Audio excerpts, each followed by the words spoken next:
Hey, we in the building. What's up, y'all? You know what I'm saying? Let me know if y'all can hear me out there, man. Let me know if y'all can hear me. We most definitely live, guys. We most definitely got some Trump news going on today, man, about 3 or 4 topics. You know what I'm saying? He basically spoke on the military. He reached a deal with Pfizer, the medical group or whatever, you know what I'm saying, to lower the cost of medicine. And Defense Secretary Heggs, however you say his name, basically speaking on the military as well, man. It's a lot going on. Shout out to everybody in the building, man. You know what I'm saying? We most definitely in here. Type something in the chat so I can know that y'all hear me out there, man. What's up, y'all? Shout out to everybody in the building, man. Got my boy K-Cell up in here. Say sidewalk gang, sidewalk gang. We most definitely in the building, guys. What's up? Cleveland Gravedigger. What's up, my guy? You know what I'm saying? He say, what's up, man? Here, salute, man. Yeah, man. Salute to everybody in the building right now. I know we jumping all over the place. We don't got a set time schedule. We just pop out when we pop out whenever there's some breaking news to go over. You know what I'm saying? Most definitely, man. Have everybody been having man, my day been good. Yeah, it's been good. My about y'all's, man. Shout out to Miss Pooh Bear for that gift. I appreciate it. 100. You already know what it is. My boy Jay Stevens in the building. What's up, Jay Stevens? My salute my boy. About to lay it down, but pulling up for a few minutes already, man. Get you some rest. Kitty Cadillac, what's the deal? You know what I'm saying? You done found me once again. We over here. Yeah, man. KCL say, hey, Miss Pooh Bear. Yeah, man. We in the building, man. You know what I'm saying? Make sure you double tapping that screen, getting them likes up. Show just started, man. You know what I'm saying? Pour you up a drink, light you up a square, and enjoy the show, man. This is all of everything that I know regarding the situation with Trump and the speeches he gave today. Yeah, man, we most definitely in here, man. You know what I'm saying? We are in here. Hey, IGT, what's up? What's up, y'all? We on the other side, you know what I'm saying? We over here on Everything News, man, where we cover everything news, man. If it's out there, we most definitely gonna get to it. Welcome in, everyone. Make sure you double tapping that screen if you're just joining us live, guys. We are live, man. One of the best ones to do it, man. I don't be seeing too many channels like mine. I most definitely be seeing people trying to imitate what I do and what I have done, but it's only one original, man, and that's this channel right here, man. Yeah, whether they like it or not, you know what I'm saying? They can't see the kid. That's all I'm gonna say. That's all I'm gonna say. Shout out to Big Ann for being a member for the last 11 months. She say, sidewalk gang, my hair, I'm in this thing. Already, Big Ann. What's up? Cupcake in the building. What's up, Cupcake? We most definitely in here. She say, we here.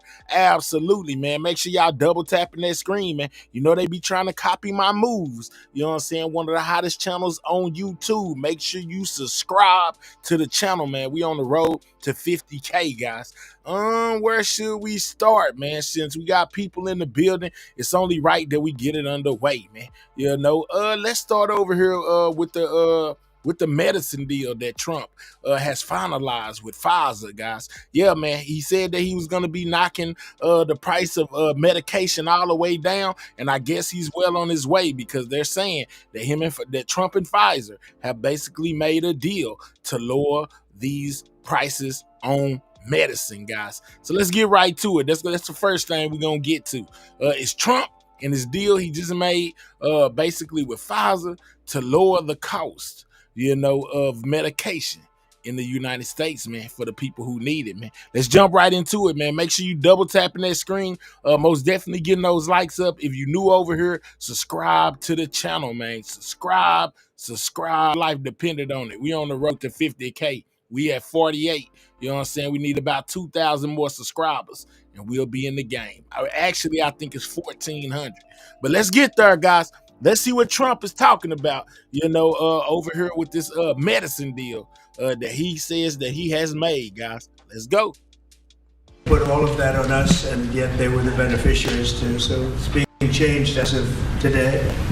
The United States had just 4% of the world's population and consumers, only 13% of all prescription drugs, yet pharmaceutical companies make 75% of their profits from the United States. So think of that. We have 4% of the market, 13% of prescription drugs, and yet Albert, I didn't know you were that violent. Shout out to Helen Hill. Hold up, man. Hold up, man. Hold up, man. Hold up. Shout out to Helen Hill for gifting those 5 memberships, man. If you was one of the lucky people that grabbed one of those memberships from her, make sure you thank her, because she didn't have to do it, but she did. Shout out to you, Helen Hill, and most definitely thank you. You know what I'm saying? We most definitely appreciate that. So if you received a membership from her, make sure that you thank her, because she did it and she did not have to.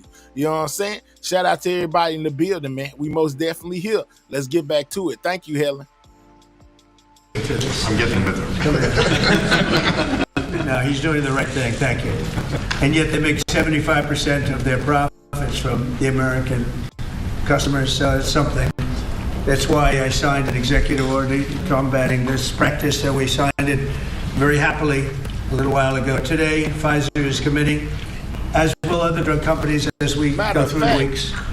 But Pfizer is... Matter of fact, what is going on? I look over here, a lot of people, they usually have... What's going on here? Okay, let me look. Okay, I see now. A lot of you, man, listen. Most definitely have your work shirts. You know what I'm saying? Most definitely have your work shirts. If you don't got nothing else, have your work shirt. That's what's going on. I'm looking like, hold on, but I see what's going on. I bet. Truly one of the biggest in the world, and one of the greatest in the world. Today, Pfizer is committing to offer all of their prescription medications to Medicaid, and it will be at the most favored nation's prices. It's going to have a huge impact on bringing Medicaid costs down. Like nothing else. I told you that in my first term, I was so proud of the fact that for the first time in 28 years, drug prices came down. And I had a news conference that I explained it was 1/10 of 1%, but it was down. And here we're talking about, in one case, over 1,000%. This is a critical step forward to our work and to improve health care, and hardworking, low-income Americans, especially low-income Americans, will be helped so greatly. In addition, Pfizer is agreeing to provide some of their most popular current medications to all consumers at heavily discounted prices. Heavily discounted, Trump says. Hey, man, they trying to work with the people these days. Let's go. Anywhere between 50 and even 100%, and that's off the price. And in some cases, even more than that. These drugs will be available for direct purchase online at a website operated by the federal government. We're also announcing that moving forward, all new medications introduced by Pfizer to the American market will be sold at the reduced most favored nation cost. So we'll be paying essentially what other countries are paying who have been. Shout out to my boy Jay Stevens, man, for that $10, you know, in support of the channel. Most definitely appreciate that, Jay Stevens. With all these people with wrenches and no work shirt, we're gonna most definitely need that. Shout out to you, man. Shout out to you. Appreciate it. And, much lower for many, many years. Furthermore, Pfizer will invest $70 billion to reshore domestic manufacturing facilities. In other words, they're going to bring a lot of their facilities to make their drugs and make what they make, their product. They're going to make it in the United States. I appreciate that $70 billion investment and fund research and development right here in America.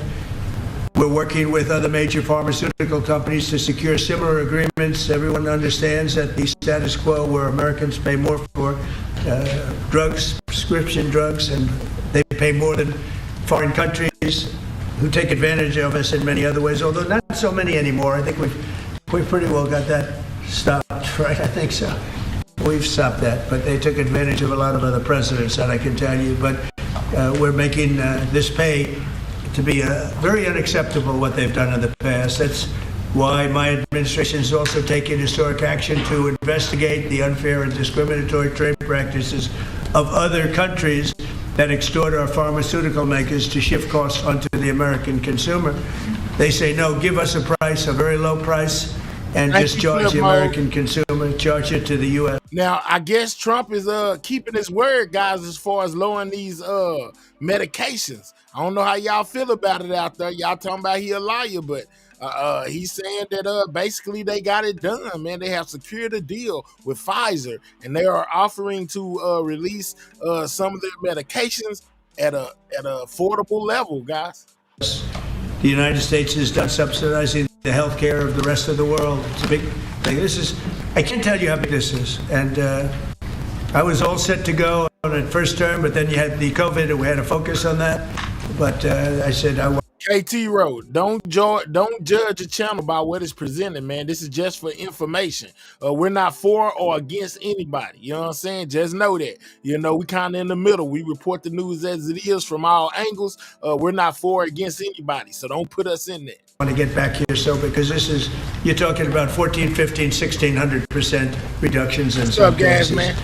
But by taking this bold step, we're ending the era of global price gouging at the expense of American families, and we're making America healthy again, which is our little theme for the people behind me. And I want to just ask Secretary Kennedy to come up, and we'll start, and we'll go through it with Oz and Klomp and Bourla and McCary, and we'll go through it, and if you have any questions. But this is a really big announcement. This is something that most people said was not doable, and other countries are going along. Right, so bum. I don't know what he thought. Because we told them that if you don't go along, they didn't have to go along. But if they didn't go along, we were going to put extra tariffs on those countries, and we were going to charge them the amount of money that they should be paying for the reduction in costs. So I think we had a pretty good negotiating position. So, Bobby, I'd like you to speak about this, and what a great job, and thank you very much.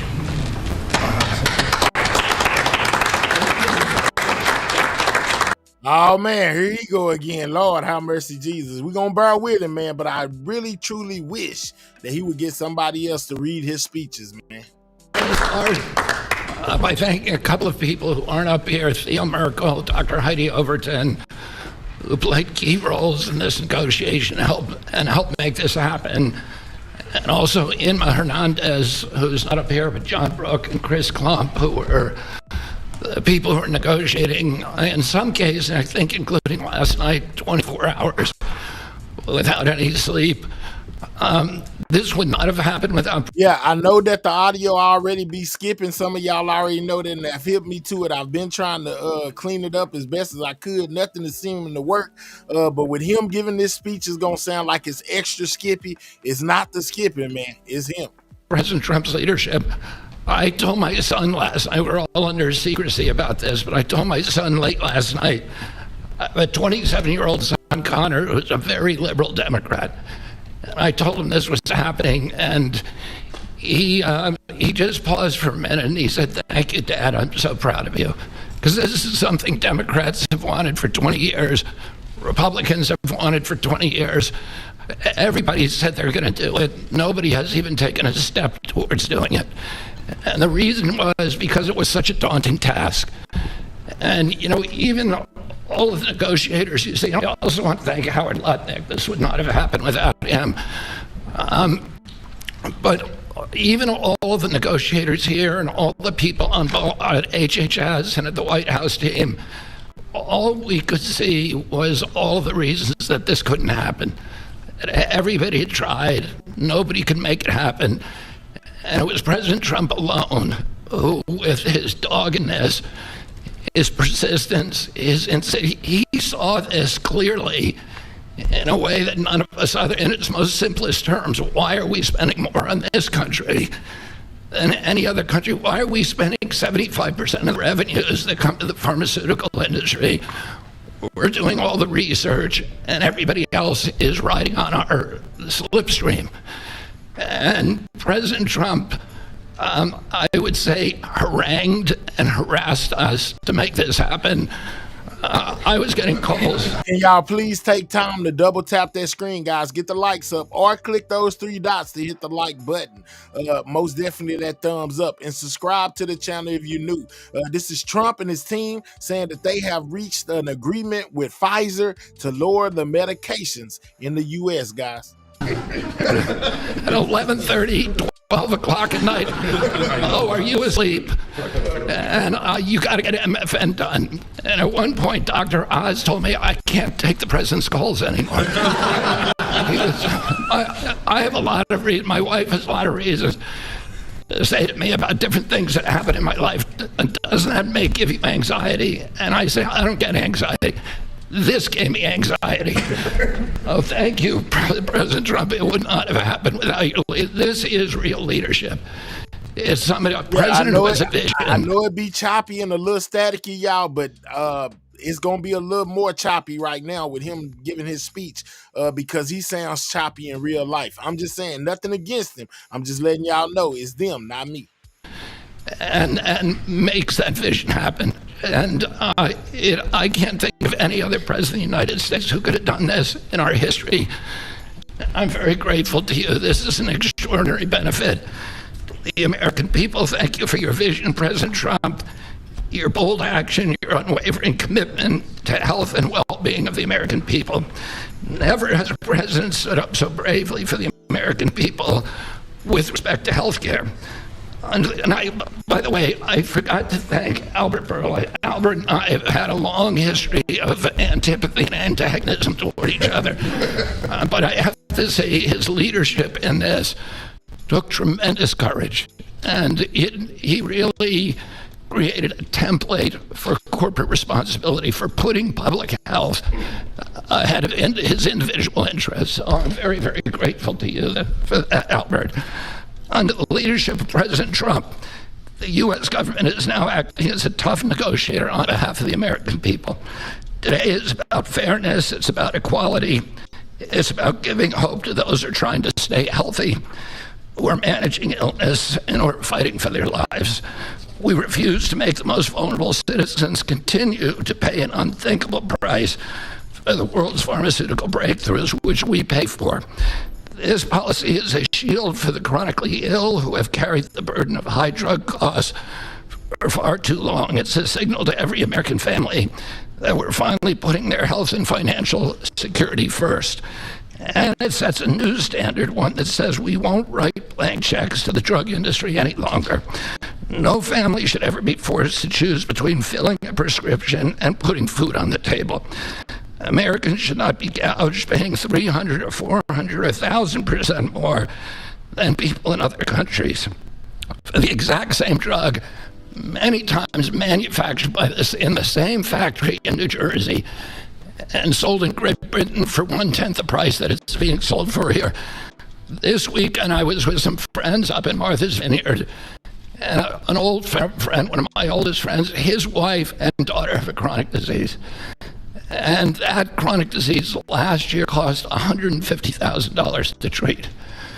And the mother had to choose whether she was going to take that money and spend it on her or her daughter. And she spent it on her daughter. So she had to make that choice. It's a choice that no mother should have to make. We did a roundtable recently on drug prices. One patient spent more than $180,000 on one drug.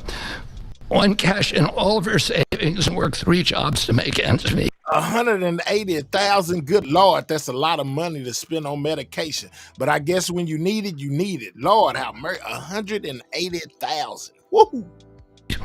One almost quit her job and moved to Germany to get the drug cheaper. Some looked at getting the drug on unsafe secondary markets because they could not afford it through the legitimate markets.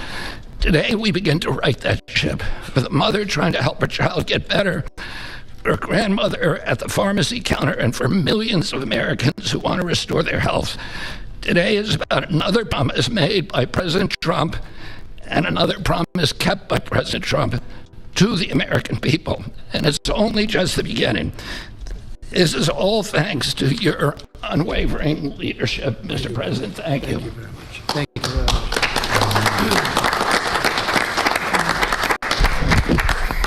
There is a fine line between vision and hallucination. Dr. Oz, let's go. People have to follow you for it to be a vision. And President Trump, you made a lot of people following you, an idea that most people thought was not possible, even remotely. And when we have that shared vision, and I'll speak to some of the people who are involved in this process because it was incredible effort that gives me great pride to serve in this administration. And the fact that it did not leak is also an issue of pride for us because these were tough challenges. And Albert Bourla looks very calm up here and cat-like, but he is ferocious when you get him in a negotiating room. This is true for all the pharmaceutical companies that we are negotiating with.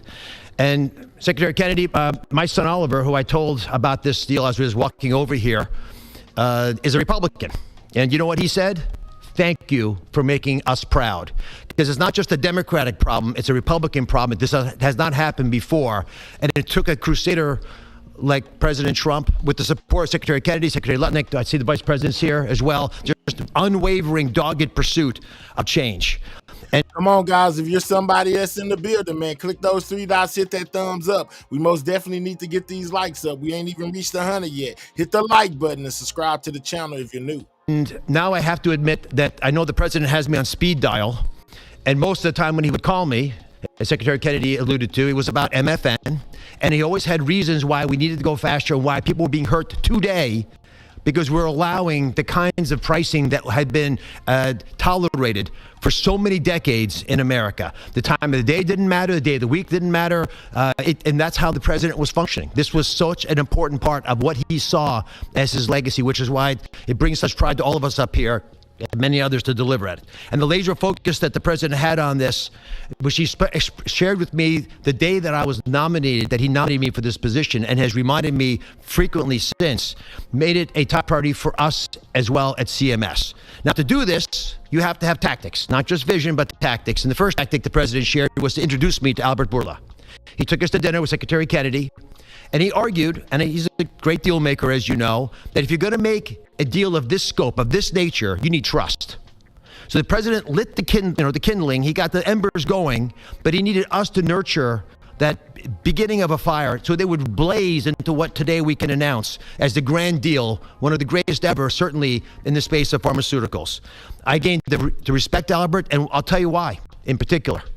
It was because he recognized the dangerous problems facing so many Americans, that they had to choose between taking medications prescribed by their doctor that could be life-saving, or shopping at the grocery store, paying for their kids a fundamentally important need that would be squeezed out because they couldn't compromise on drugs, or often worse, they'd compromise on the drugs. 1/3 of all prescriptions are not filled in the pharmacy because of this. We talked through the winter. We talked through the spring. We talked through the summer. And we got nowhere. We stalled. The industry is powerful. They're important. They have smart people. There's no reason for them to give the numbers that the president is articulating today. And you see these numbers on the charts around us. These are massive wins for the American people. But the president in July demanded, after the executive order, that manufacturers make a firm commitment and to lower prices or else. And it sent shockwaves through the industry. It got the ball rolling again. Our talks with Albert heated up. But it wasn't until last week, if you want an inside story, it wasn't until last week that we made a major breakthrough. And our hardworking team embarked on a remarkable story that I think books will be written about, 24/7, nonstop, with industry, with Albert, with his great team at Pfizer. And with this partnership, we began to deal with the fundamental challenges we have, which is protecting medical advances for the future while at the same time securing the prices Americans want today. We're going to continue to stimulate and strengthen innovation. That's what a great country does, and we are a great country with a great leader. We're going to protect the U.S. hegemony in R&D. We dominate the planet in discovering cures for illnesses. All those orphan ailments, all those remarkable advances, they come from research labs here with companies like Pfizer and other great ones in the pharmaceutical space. We're going to lead in the life sciences. We're going to lead in ideas. And we're going to make sure that we do all that while we're being fair to the American people, especially our most vulnerable. We're going to finally deliver on the fair drug prices that President Trump has been speaking about for 2 terms. We're going to celebrate this historic day, I predict, this historic day in the medical field for generations to come. The heroic negotiators that I do feel compelled to mention, and Secretary Kennedy kindly also mentioned their names.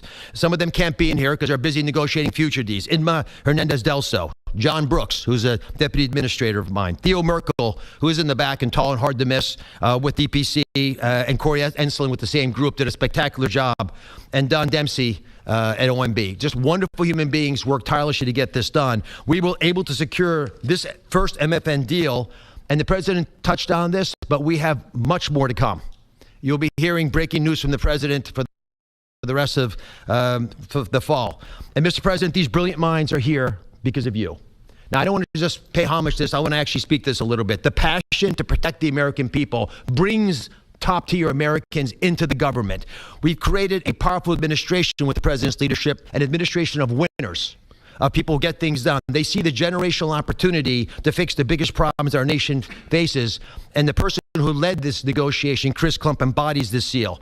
Now, Chris Klump came to visit Secretary Kennedy and I the very first day we were looking for staff to try to bring in the government. And neither of us really had an idea of how challenging this might be. And he came to the interview, and we knew that he had built a business that was worth several $100 million.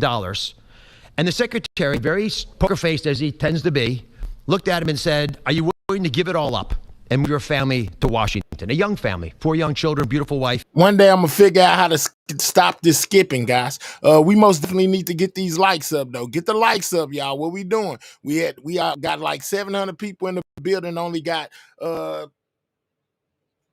62 likes, man. Come on, man. Click the 3 dots, hit the thumbs up, subscribe to the channel if you're new, man. Hit that like button. It helps out the channel. If you don't mind, hit that like button. Are you willing to come across the country and serve our nation, serve this president to ensure vital programs like Medicare, which he runs, will keep our seniors healthy for years to come? He gave it all up, like so many have in this administration, passionate to follow the president's lead and serve under Secretary Kennedy. And for those of you at home who are watching, and I hope there are quite a few, I think this shows just how cool a place it is to work, is in this government. And I take great pride in handing the ball to Chris. Chris, tell the American people what they have won thanks to your passionate ability to deliver on President Trump's promise. Thanks very much.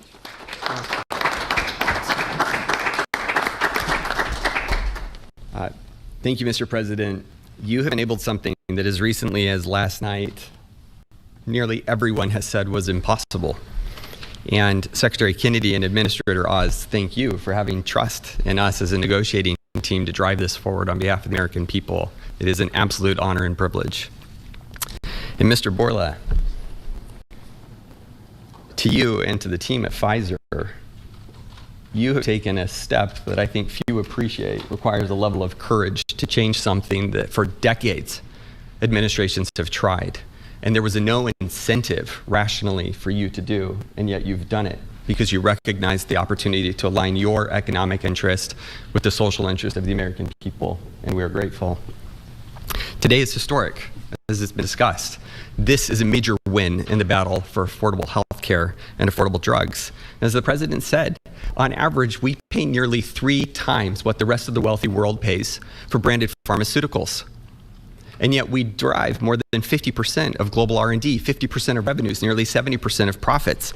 It's unjust. It's morally unjust. And when this happens, we stifle innovation. They saying they done lowered these prices, guys. What do y'all think? How long will it be before we see it? And we limit access for the most vulnerable people across the planet and in America who need these medications. And so the president directed us to make deals. That's what he does, and it's what we do. And all great deals, and this is a great deal, are rooted in principles. And this deal was rooted in the principle of fairness.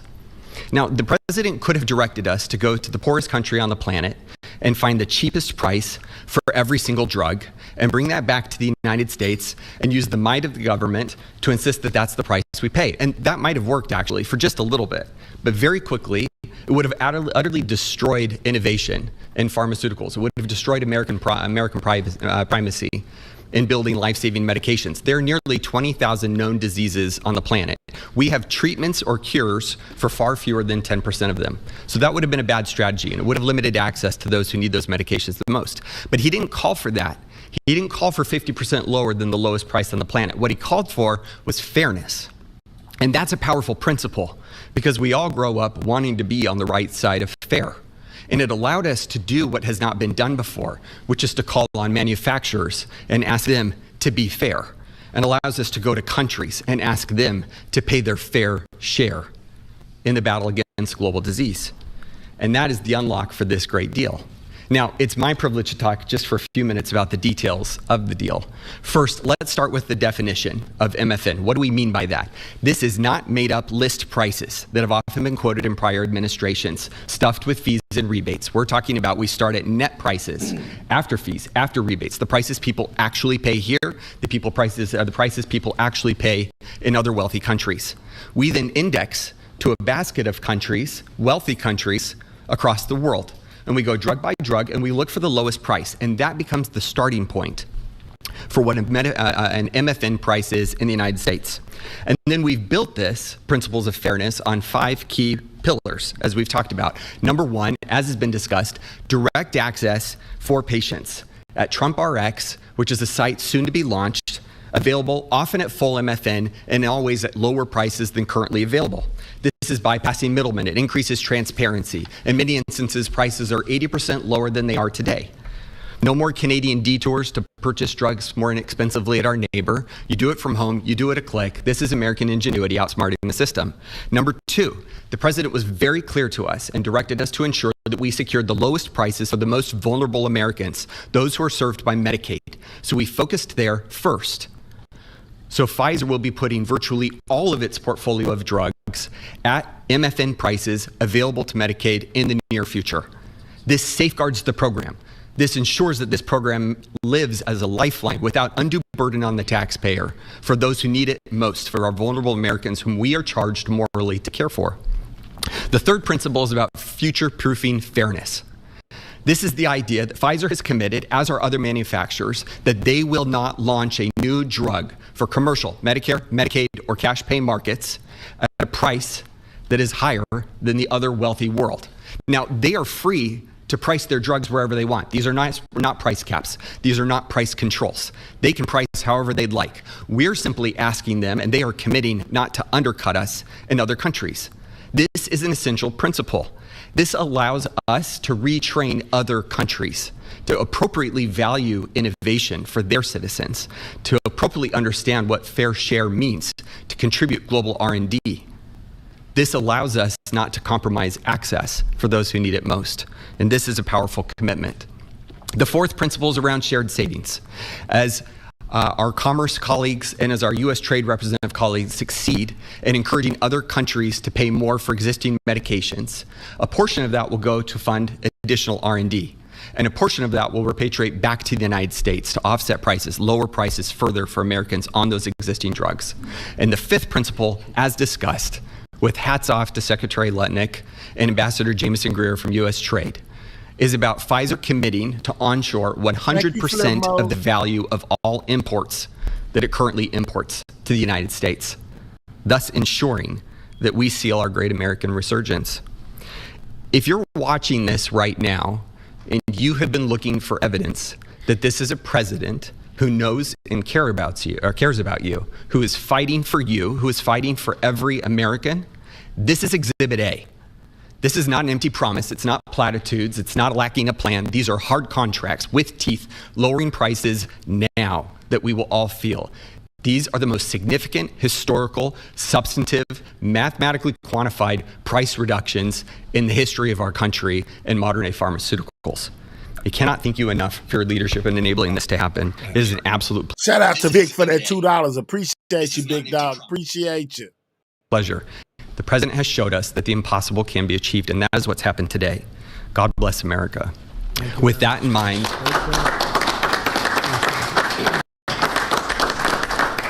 it is my absolute pleasure to introduce Albert Bourla, CEO of Pfizer. Thank you.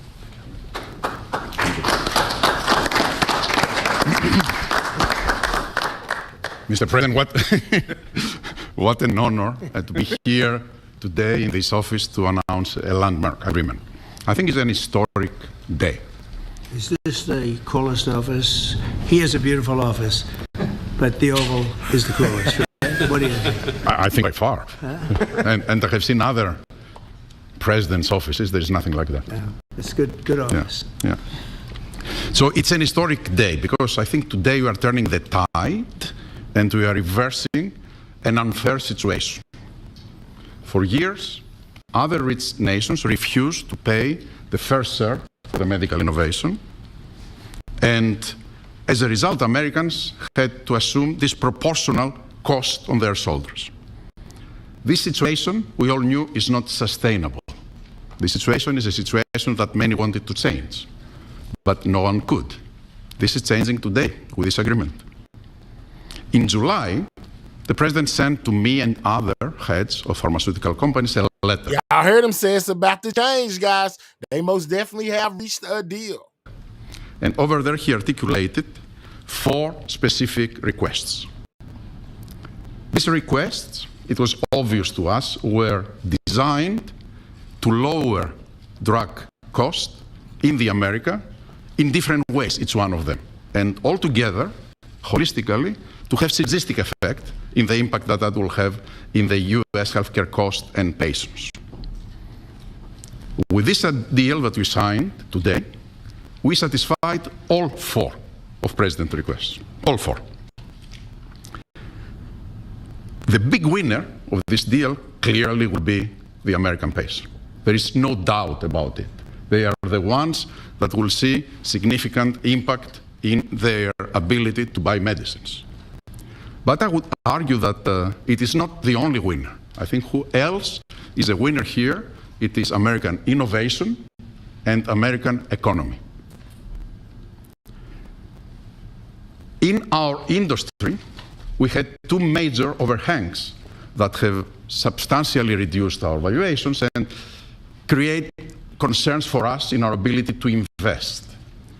We are addressing both of them right now. Look, man, we are not for or against anyone. So stop saying we are with this and we ain't with that. Man, I'm just giving y'all the news. I'm not on no side, man. You know what I'm saying? I'm not on the pharmaceutical side. I'm not on Trump and them side. I'm not on nobody's side. You can be whatever side you want to be. I'm not on the side. I'm what you call neutral. Unbiased. I'm just giving you the information, man. Double tap that screen, get the likes up, and most definitely subscribe to the channel. We on the road to 50K, guys. I will speak about them. The first one was the uncertainty of tariffs. Because President is absolutely right. Tariffs is the most powerful tool to motivate behaviors, Mr. President, and clearly motivated ours. Right? So, by this agreement that we did, we commit to onshore the production of our medicines that are consumed in the US and are made outside the US. And for that, we are ready to unleash our investment portfolio in this country. And the President graciously gave us a 3-year grace period that we will not be subject to the 232 tariffs, as long as, of course, we move the products here. That's one. The second overhang in our industry was this uncertainty. What will happen with the framework of price? All right, so now they're giving us the details on why they did what they did, guys. It's important to listen close. Right here, this is why they decided, in their words, as far as they say, to basically make this deal with Trump. Listen close. Period, that we will not be subject to the 232 tariffs, as long as, of course, we move. They would not be subject to the tariffs, guys. Country. And the President graciously gave us a 3-year grace period that we will not be subject to the 232 tariffs, as long as, of course, we move the products here. That's one. The second overhang in our industry was this uncertainty. What will happen with the framework of pricing in the country? Because this uncertainty, it was what was holding people from investing in the pharmaceutical industry, which resulted in significant reduction of our multiples. Actually, our multiples are at historical low. Well, now we have clarity about what is the framework for the US pricing. Read the letter of President Trump, read the 4 points, and this is the framework. And we will abide to that, and going forward, this is how things will be priced in the US and abroad. We are ready to invest, as the President also mentioned, $70 billion in the next few years from Pfizer in manufacturing and research in America. They're gonna invest $70 billion, they say, into America, guys. Wow. Alone. I really think this is an historic moment, because also I can put that behind us and focus on the things that I want to spend my time. Cancer treatments, to bring better obesity medicines, to bring better vaccines, to bring things that people value. And thank you for allowing me to do that. I want to thank Secretary Kennedy. I want to thank Secretary Latnik. Your leadership helped us to pull that together. You are the mastermind of everything, and without the brilliant way that you designed the whole thing, we wouldn't be able to make it happen. But you were even more brilliant because you had someone in your team that he was the driving force behind everything. And I don't have words to thank you for your integrity. And it is what you have said. We created trust from day one. And that was the most important thing that allowed us to be able to pull very difficult negotiations.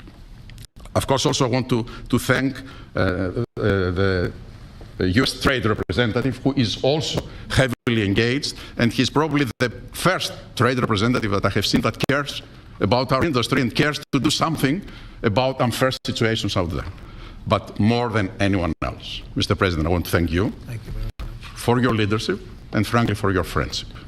Thank you. Thank you. Albert, thank you very much. Great job. Great job.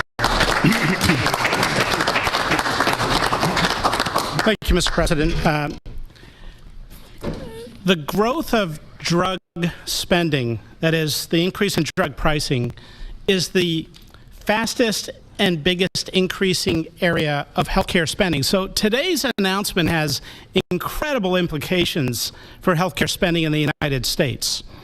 And today marks the beginning of the end of the Great American Ripoff. And it also marks the beginning and the end of a great American tragedy, something I've seen as a physician at the bedside. Patients getting spun up into a financial rage, doing GoFundMe campaigns online, sending repeat reminders, asking people to donate, getting their churches to pass the offering plate from pew to pew, Sunday after Sunday, to try to get enough money to pay for a drug in the United States, a drug that's 5 or 10 times more expensive than the same drug in France or Germany or the UK. People get spun up, and it's a tragedy. Having cancer is hard enough. Getting spun up in a financial rage in order to try to get the money to pay for treatment makes it so much harder. 37% of people who go through cancer care say in the end that the financial toxicity makes them want to avoid or delay care in the future. That is, they're done with it. They're done with the system. That's how toxic financial toxicity can be. And for what? For what? So the U.S. can finance the R&D of the world? Well, that ends today, thanks to President Trump. So we want to see R&D. We want to see American pharmaceutical companies thrive. We want to see pharmaceutical companies that do business and manufacture in the United States thrive. At the FDA, we're doing our part. If you're going to equalize your price to that of other wealthy countries, we're not talking about Zimbabwe. We're talking about Germany, France, UK, Japan, other wealthy countries, the OECD countries. If you equalize your price, then we're going to put your future applications at the front of the line. A voucher to get a review in weeks has a market street value of about $500 million, because every day is money when it comes to getting a drug approved. And so if you meet one of the president's national priorities stated very clearly, moving manufacturing to the United States, meeting a large unmet public health need, or equalizing your prices. We're the largest purchasers of drugs. We deserve the best prices. And so we're going to, and if a generic company makes their drug in the United States, that application is going to move to the front of the line as well. Build a plant in the United States. Our FDA inspectors will walk through that plant during the construction phase, something never done before, so that it's ready on day one. So thank you, Mr. President, for your leadership. They said it couldn't be done, and here we are. Thank you. Chris, you may want to go up and just show one of the boards about how quickly the prices come down. And these are small examples. We're going to have it over 1,000% in some cases. You'll see that during the week. But we just picked out 4 at random, and you see the kind of numbers. Bobby and maybe Albert, good. We picked 4 examples, but I want to be totally clear. Let's go. They most definitely patting each other on the back, guys. This is not the only agreement. It is the first. It's a historic agreement. There are many to come, and we're excited to talk about them. And that means hundreds and hundreds of drugs. We are not exaggerating when we talk about reductions of up to 80%. We give you 4 examples here. One for dermatitis. The new price at MFN results in 80% reduction to what's available today. One in postmenopausal osteoporosis, 85%.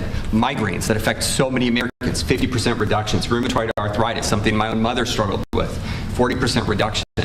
This is about access. This is about ensuring Americans have access to life-saving medications. These are real prices.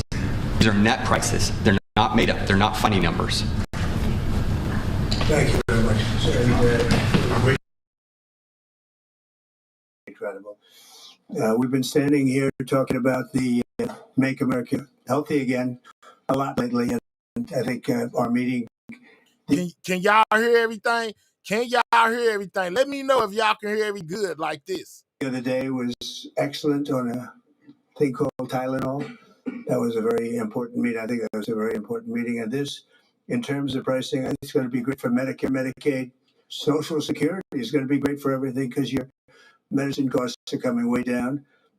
We have some examples that I think we'll be able to show you next week of over 1,000% in some cases. Can y'all hear everything? Let me know if y'all can hear everything. Can y'all hear it better this way? Let me know in the chat, guys. Where a pill that cost without the $10 skipping in London was costing $130 in New York and various other places within the United States. And the same thing with Canada. People would go to Canada, they go to Mexico, they go to other places to buy drugs. They don't have to do that anymore. So we have favorite nations. So that's what we have. And that's one of the biggest days I think anybody will ever have. We're talking about massive numbers, and the numbers are going to get even better with a little time. And I will say, Albert, I think that the drug companies are going to be the same. You're going to, the world, we're really competing against the world. So they have more people. So we'll come down a lot and the world's going to go up. Well, would you rather the video lag a little bit or the words be pop? Are you better with the video lagging a little bit, or are you better with the scratching and popping and ticking that was going on a while ago? Drop a 1 if you want it like this. Drop a 2 if you want it the other way. Let me know down there. Drop a 1 if you would rather have it the way I just switched it to. Drop a 2 if you want it the other way like it was before with the little popping and stuff. I don't like the little popping. I tried to eliminate it. Let me know down there until we can get it right.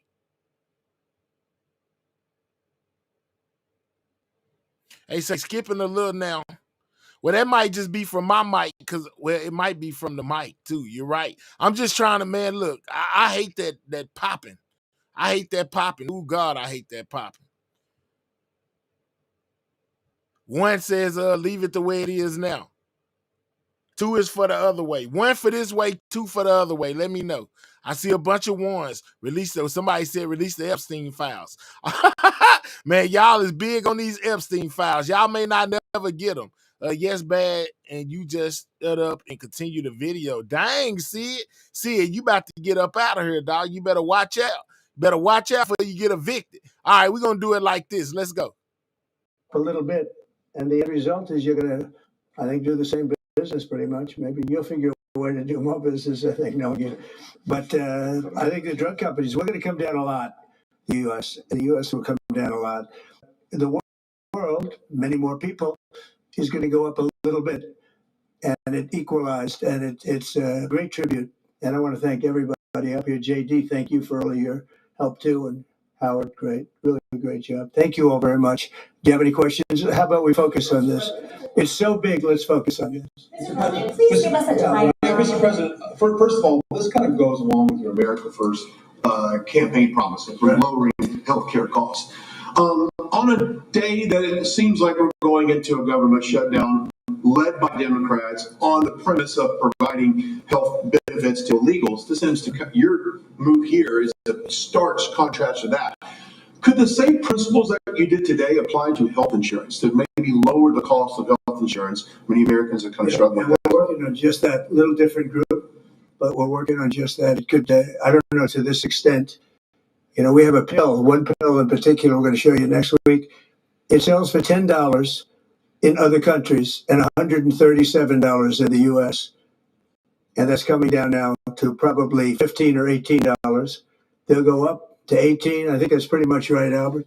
It's not you, but they'll go up to 18 and we'll come down from 135 or whatever down to 18. I mean, that's a massive number. Remember, I was the one that held a news conference because I lowered drug prices by 1/4 of 1%. I think it was 1/8 of 1%, but it was the only one in 28 years that brought drug prices down for the year. But it was a very small number. Now we're talking about you're going to see one over 1,000%. Look at these numbers. So, and this has a big impact, even on the discussion that we'll have with Chuck Schumer, who was here yesterday, along with a very nice gentleman who I didn't really know. You know who I'm talking about. The two of them came and we had a good discussion, and we're going to see what happens. We're going to see what happens, but this has a huge impact on that because these numbers are going to bring Medicaid. We talk about Obamacare. Obamacare is a failure. Obamacare is not good. It's not. It's there, but relative to other healthcare programs, it's in the lower 20%. It's not good. And I asked the Democrat representatives, what do you think about coming up with a better health care? This actually allows you to do that because the cost of prescription medicine is a big, I guess, a very big, more than 50% the cost of what we're talking about. So we might be able to do something like that. This is one of the biggest news conference from a medical standpoint that I think has ever been had by any administration. Yeah, please. I'm curious, where are the other companies other than Pfizer? Are you expecting them to come on later? They're all with us. And I was honored to have Albert be the first. He's done a fantastic job with, as you know, with the COVID.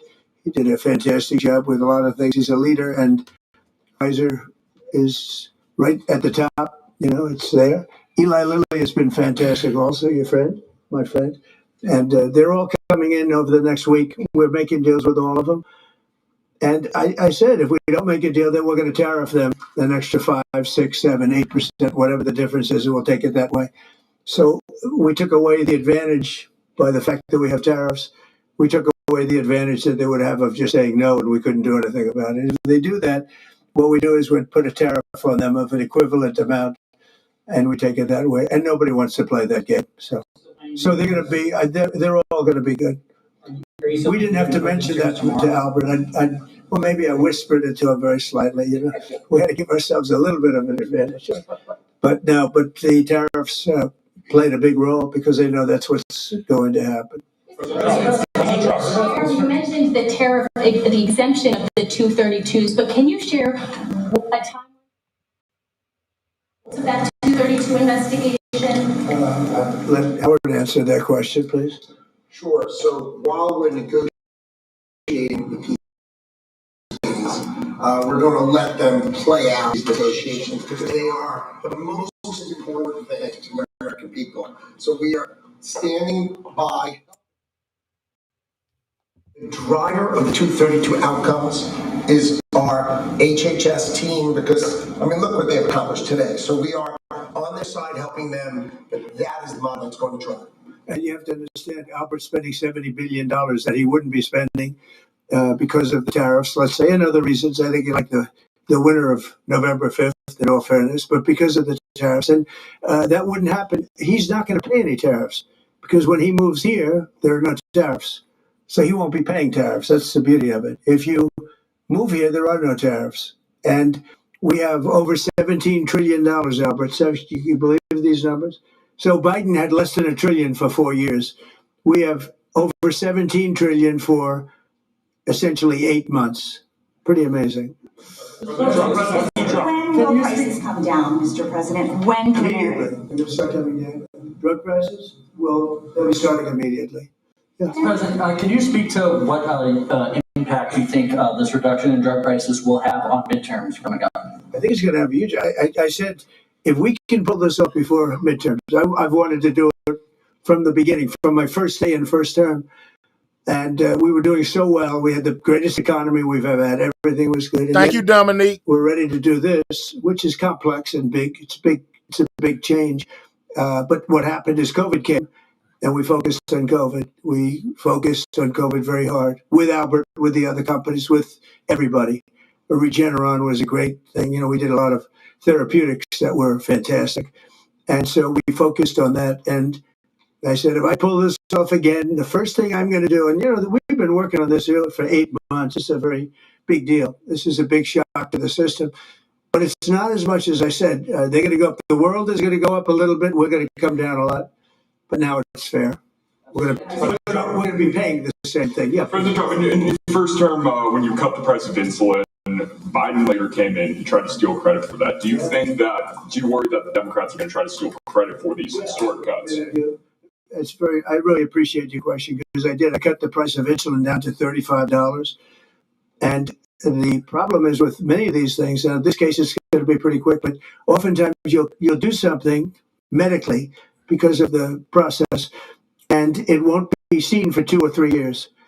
That happened also with, I could say 4 different things, but just if you talk about insulin, so it was 200, 300, 500, and you couldn't get it, and I got it down to 35. And I said, I hope I win the next election because otherwise whoever wins is going to take credit for it. Well, what happened is we did win the election. We did great. But unfortunately, it didn't work out that way from a practical standpoint. And Biden, when I saw him get up and take credit for the $35 and even less insulin, that was 1,000% lower than what was just previous. Boy, I tell you, I didn't like it. I didn't like it. So I did the best I could to let him know we did it because we want to be given credit. But we are the ones that got insulin down. Trump is saying he got insulin down. How many of y'all believe that? To that number, and you're right. They tried to take credit for it. They had nothing to do. In fact, they didn't even know what happened. All of a sudden, the insulin price kicked in at $35, and they asked Biden about it. He had no idea what the hell they were talking about. But after they explained, and they didn't really explain to him because he was not capable really of understanding. But when they went out and talked about it, they acted like it was a great feat, but had nothing to do with him. And it continues, and we'll get it down even further. But insulin was, people weren't taking it, I would imagine. They couldn't take it. God bless you, Bobby. I hope I didn't catch COVID just there.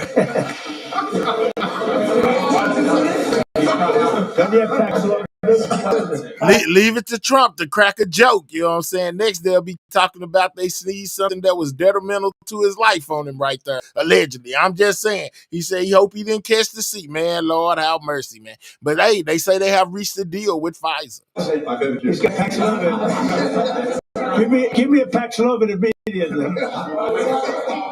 While Nancy Pelosi is ignoring what you're doing for the American people, she's going after your administration for cutting taxpayer-funded healthcare for illegal aliens. Last night, Nancy Pelosi, she went on NBC last night, dropped a bunch of F-bombs, told Republicans to go F themselves. Has she lost her mind? We have done an unbelievable job medically. Just this, if you did nothing else, we've done a lot like the insulin. But just this, nobody can ever catch us. This is the biggest price reduction times, maybe 10 times, 15 times that has ever been given before. And this is going to have a huge impact. You know, as I said, Obamacare is not a good thing. It's been bad. And I'd like to make it better. I told them, I spoke to a lot of people, a lot of Democrats recently. I said, why don't we change it? We can make Obamacare much better.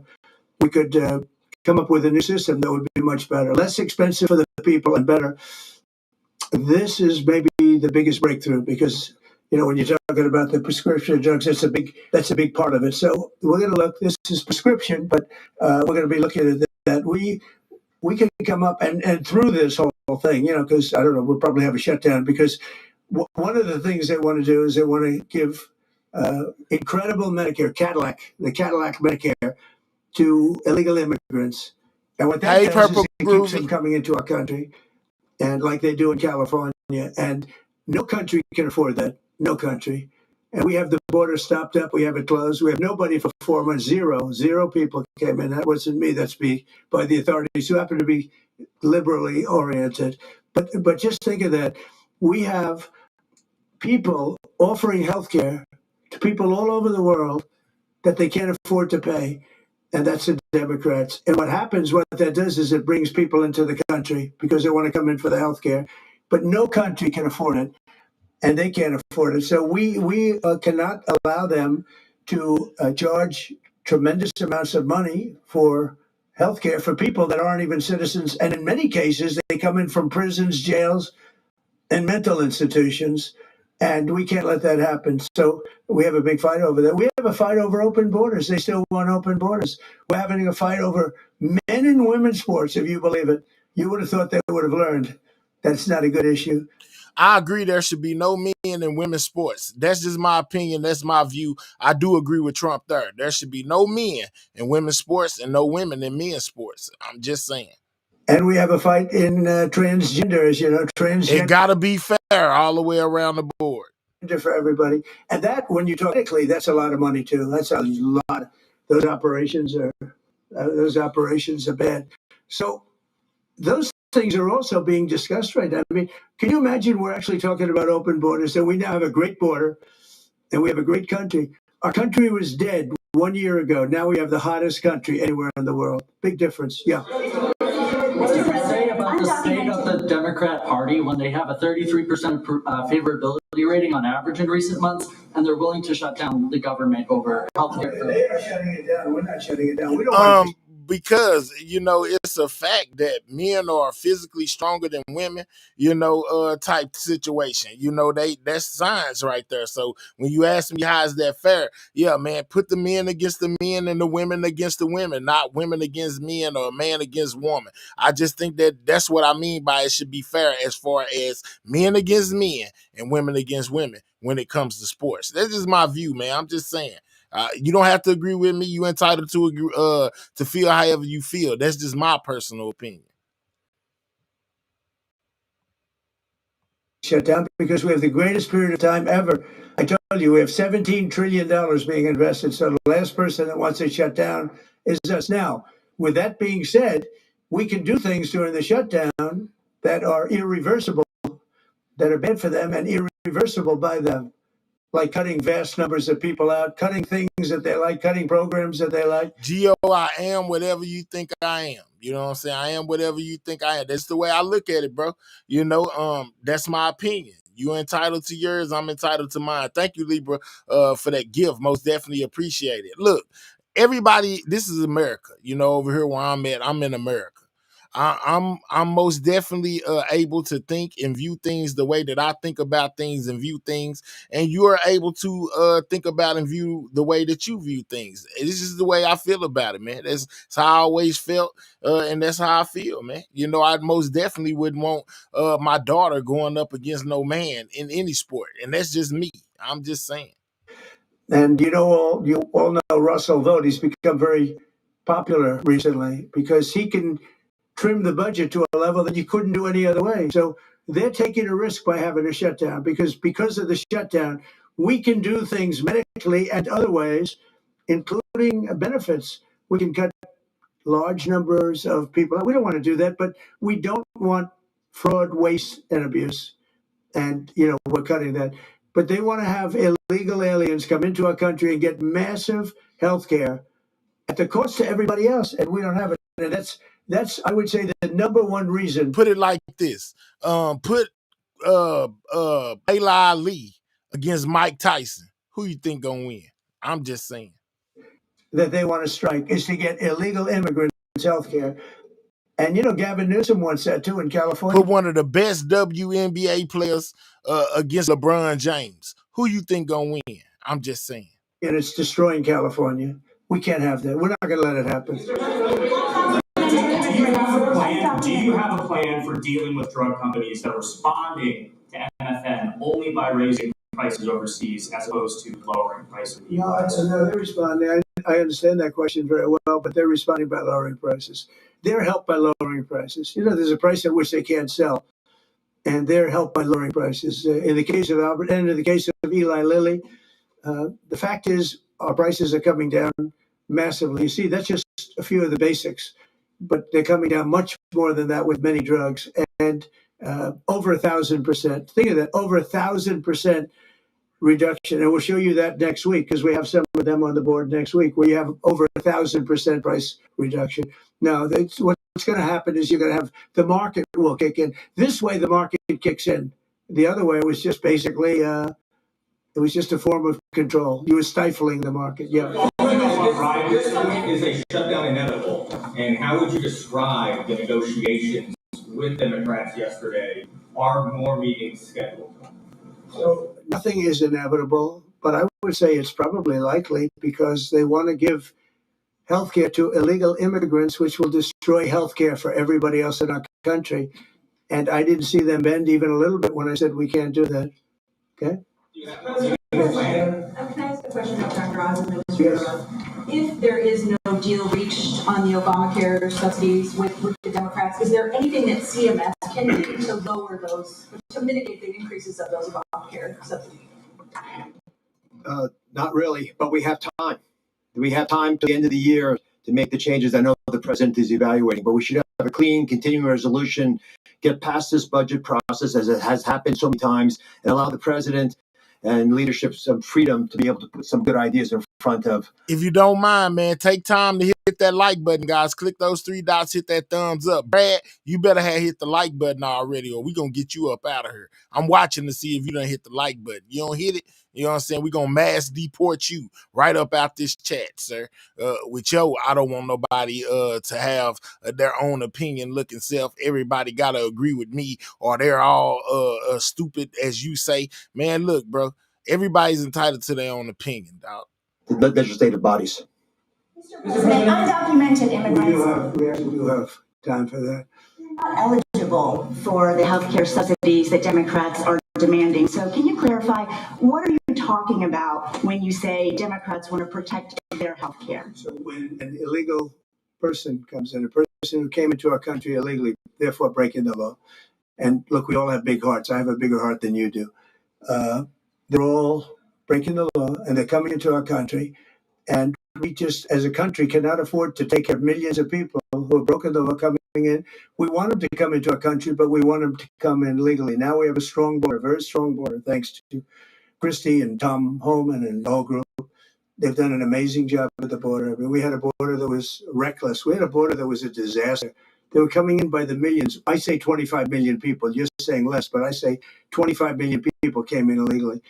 And no system can take care of the health care of all of those people that came in. Now, a lot of them have gone out. We have over 11,000 murderers. We got many of them out. Many of those people have been taken out of the country, brought back to where they came from. In some cases, put in prison because they're so dangerous. We don't want to take them out. We have to watch them. We don't want them coming back. But if you look at what's happened in Washington, D.C. right now, it is such a place. I just drove through it, and it's clean and nice and beautiful. People are walking around, and they're not afraid of being mugged. We haven't had murders. We haven't had anything happen in a long time. It took us 12 days to make it very good. It took us 20 days to make it beautiful. And now we're going to Memphis. But I think we should always keep a presence here, because if we don't keep a presence, it's going to come back never like it was, because we got rid of 1,700 career criminals. You know what that is? One career. Brad said he would choose a rock before he would ever choose Trump to be president. Criminal can give you a lousy reputation for danger, because they commit many crimes a day in some cases. But Washington, D.C. is an unbelievable example of what can happen. And now we're going to Memphis, which was very similar to Washington, very dangerous. And we're there, and we're working along very well with the governor, the mayor. A lot of these Democrat mayors, you know what they don't want? They don't want to have us do well, because if we do well, it makes them look bad, and they shouldn't feel that way. If I were a Democrat and I was a governor or mayor, I'd be calling Trump. I'd say, get your troops over here, just help, because the mayor of Washington is getting a lot of credit for what we did. You know, a lot of credit. But the beauty is, isn't it nice? Seriously, you walk down the street, you're not going to be mugged. You're not going to be hit. We had a meeting about 3-4 months ago, and I was saying to the media, how many of you people have been threatened or mugged or accosted during your walk to the White House? And they said, we don't walk to the White House anymore. But the answer was, remember, Brian, that almost everybody's, look at this guy. They even attacked this big, strong guy, right? Didn't you get attacked? Did you? But yeah, just take a look at the other guy, right? What happened to the other guy? I don't know. Those other guys are pretty tough. They're tough with a gun in their hand, right? And yeah, you were hit pretty hard. But almost everybody was. And now, nobody. Anybody been accosted in the last 3 weeks? If I would have said that 6 months ago, half the heads would have been raised out. No, we have a very safe city now. Trump, you can't say that. You should have asked that 6 months ago. You know, have anybody in one of your press conferences that you do. So you just can't assume that somebody in the room would have said, yes, stop it, Trump, but continue. country's going to be safe. We're doing one at a time, and we'll be going to Chicago. I told you this, sir. Union Pacific, head Hey, of the Nene. railroad. He knows this country very well. Started off as a very low-rung employee of the Union Pacific. He's now chairman. He came to me and he said, sir, save Chicago. It's a great city. It's going down fast. They had 11 people killed over the last couple of weeks. 11 people killed, 48 shot. That's not a city. That's a war zone. There's no city in the world like that. And then we have to listen to this Pritzker get up. I know him well. They threw him out of his business, and the family threw him out of the business because he's a loser. But we have to listen to Pritzker get up. He should call me and say, get the troops in. You ever hear that? 11 people over a week and a half killed. And I think it's 48, when you add it up, 48 people shot. And then I have to listen to a governor say how nice it is. It's a wonderful experience. Now, what is a wonderful experience is D.C. People are eating in the restaurants. They just opened 2 new restaurants, which hasn't worked in years.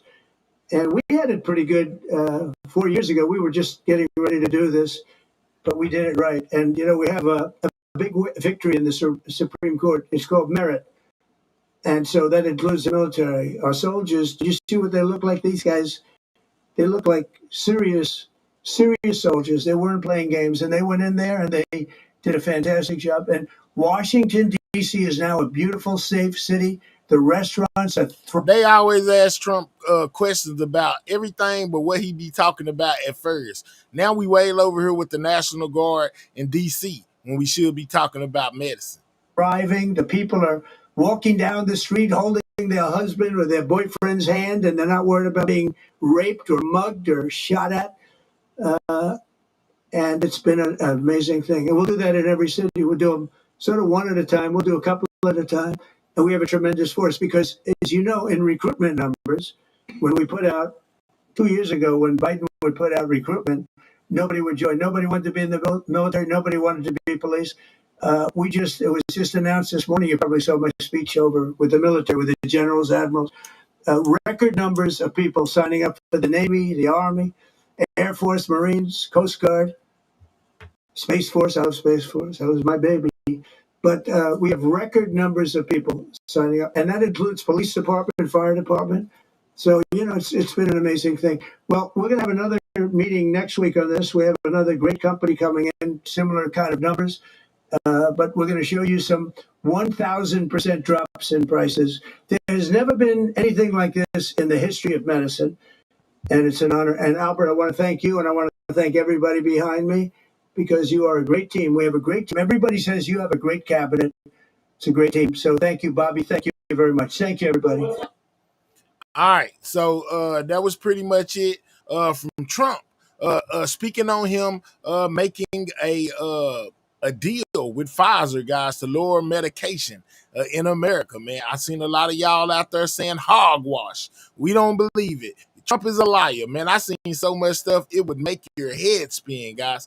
Okay, so Trump also gave another speech today, you know, regarding what was it? It was on the military, guys, and how he's backing the American military. Hold on, let me go over here and pull it up. We ain't done yet, man. We got a couple of things to go through before we're done. All right, so here we go. Right, hold on, let me make sure this is it. Yeah, this is it right here. All right, so ladies and gentlemen, hold on, let's bring it right here, guys. So let's get it up here. Hold on. Yeah, man. They had a whole discussion today. Trump gave another speech. Trump was very busy today, guys. Very busy. Him and his team most definitely do more press conferences than I done seen any other president do. And that's just me being real. But let's get right to it, man. This is Trump addressing the American military. Join me in welcoming the 45th and 47th President of the United States, our Commander-in-Chief, Donald J. Trump.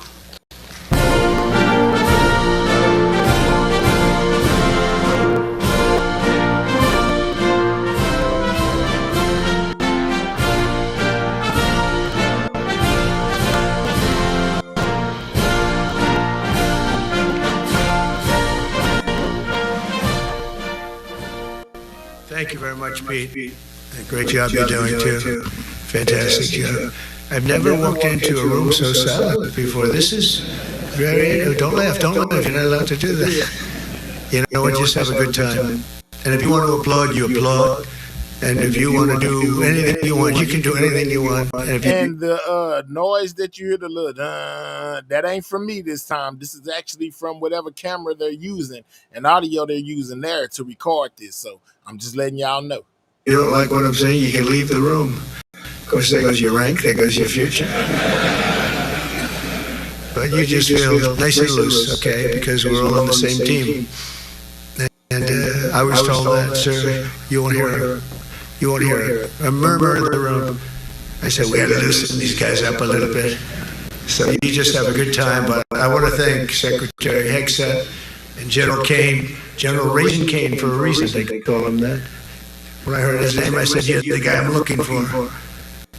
The Joint Chiefs of Staff and so many others in this room who together represent the greatest and most elite fighting force in the history of the world, the United States military. We're very proud of our military. I rebuilt the military during my first term. It's one of the greatest achievements. We have the greatest economy in history, and I built the military. Those are the two things I say more than anything else. And I also kept us safe at the borders. We had very good borders. We didn't have people coming in from jails and prisons and everything like took place over the last 4 years. Shout out to African Goddess, guys, for that $10. She says, salute Mahel. I was gifted a membership on this page. I've been a subscriber, but never caught you live over here. Keep up the great work. Well, you most definitely in there now, African Goddess. Keep your membership going. We are most definitely growing, and we're most definitely presenting the news. Thank you very much for that 10-piece. Back to Trump. Speaking to the U.S. military, guys. I'll never forget what happened to this country over the last 4 years with the incompetence. There could be no higher honor than to serve as your commander-in-chief. It is a great honor. I look at you. Trump's reading off the teleprompter again, guys. Central casting, I might add. To each and every one of you, I thank you for your unwavering devotion to the armed forces and to the country. We've all sworn a sacred oath to defend. We all have that oath, every one of us. I'm thrilled to be here this morning to address the senior leadership of what is once again known around the world as the Department of War. I know Pete spoke about it. He gave a great speech, I thought. Great speech. I don't want him to get so good. I hate that. You know? No, I hate it. I almost fired him. I said, you can't, I don't want to go on after that. Now, he gave a great speech, but he talked about Department of War. We were sitting there, and I said, didn't it used to be called the Department of War? And he goes, yes, sir. They changed it like in the early 50s. So we won the First World War. We won the Second World War. We won everything in between and everything. Guys, if you don't mind, give me the 300 on that like, guys. Click those 3 dots, hit the thumbs up. That's how you hit the like button. Make sure you are subscribing to the channel if you're new. We're most definitely on the road to 50K, guys. We need let me see where I'll see where we at in a minute. But most definitely subscribe to the channel, guys. Subscribe. Click those 3 dots, hit that thumbs up. That's how you hit the like button if you're on anything besides a mobile device. If you're on a mobile device, simply double tap your screen. It helps out the channel. Before that, we only won. And then we went away woke. That was probably the first sign of wokeness. And we changed it to defense instead of war. And I said, what do you think? How do you think if we changed it back? Would that be a nice idea? And Pete loved it immediately. Some people thought about it. You know, they gave it a little thought. But in the end, we did it. And I have to be honest, it's so popular. I thought it would be met with fury on the left. But they're sort of giving up, I must be honest with you. They've had it. They've had it with Trump. They've been after me for so many years now. Here we are. Come to the White House anytime you'd like. No, they've given up. They're bad, a lot of bad people. But all over, it's been so popular. It's been very popular. I really thought that we were going to have to sort of fight it through. There's been no fight. There's been no fight. Like what I called the Gulf of America, the Gulf of America, because to me it was always the Gulf of America. I could never understand. We have 92% of the frontage, and for years, actually 350 years, they were there before us.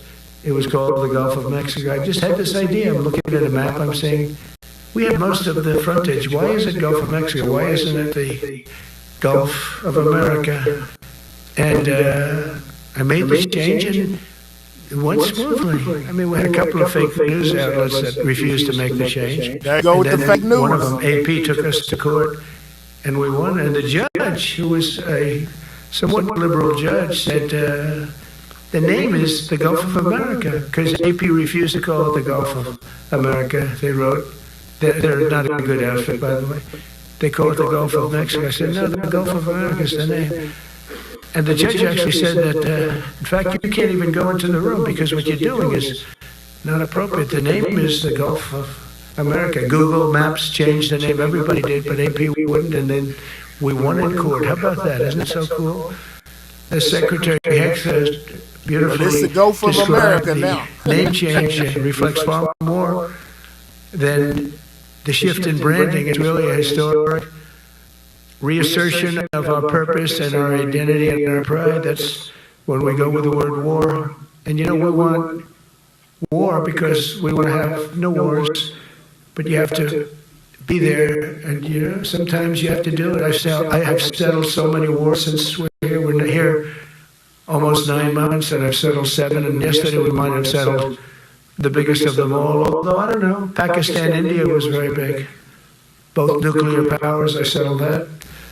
But yesterday could be the settlement in the Middle East that hasn't happened for 3,000 years. I said, how long have you been fighting? 3,000 years. So it's a long time. But we got it, I think, settled. We'll see. Hamas has to agree. And if they don't, it's going to be very tough on them. But it is what it is. But all of the Arab nations, Muslim nations have agreed. Israel has agreed. It's an amazing thing. It just came together. War is very strange. You know, you never know what's going to happen with war. The easiest one of them all is Putin. I said, number one, it's a war that would have never happened if I were president. The election weren't rigged. If I were president, that war would have never happened. Not even a little chance. And it didn't happen for 4 years. But I knew Putin very well, and I thought that would be easy because I know him so well. Well, that one turned out to be the hardest of them. We had some that were not settleable, and they all got settled. So if this works out that we did yesterday with the Middle East, then that's more than a war. That's lots of wars. That's all combined. That's a lot of wars. Many of you were over there, many different capacities in many different countries. That's a big part of the earth. But if that works out, it would be 8 plus. I could give myself 2 or 3 for that one. And then we just have the one to settle. We have to settle it up with President Putin. And Zelensky got to get them together and get it done. But the only way we can do that is through strength. I mean, if we were weak, they wouldn't even take my phone call. But we have extreme strength. We had the horror. Rico, yeah, see, Adam, hold on, that ain't what I wanted to put there. See how you do, man? Do not put cuss words in the chat. And Rico, you know what I'm saying? I don't know what language this is, but over here we speak English, dog. I don't know what they're saying. Let's type English words into the chat. You know what I'm saying? We don't do all that other stuff. You know what I'm saying? I don't know what that means. You could have been talking about my mom. I wouldn't even know it because you making squiggly lines in the chat. Let's talk English, dog. Show in Afghanistan, which is really the reason I think that Putin went in. He saw that horror show by Biden and his team of incompetent people. And that showed, I think it gave him a path in. I wasn't there any longer.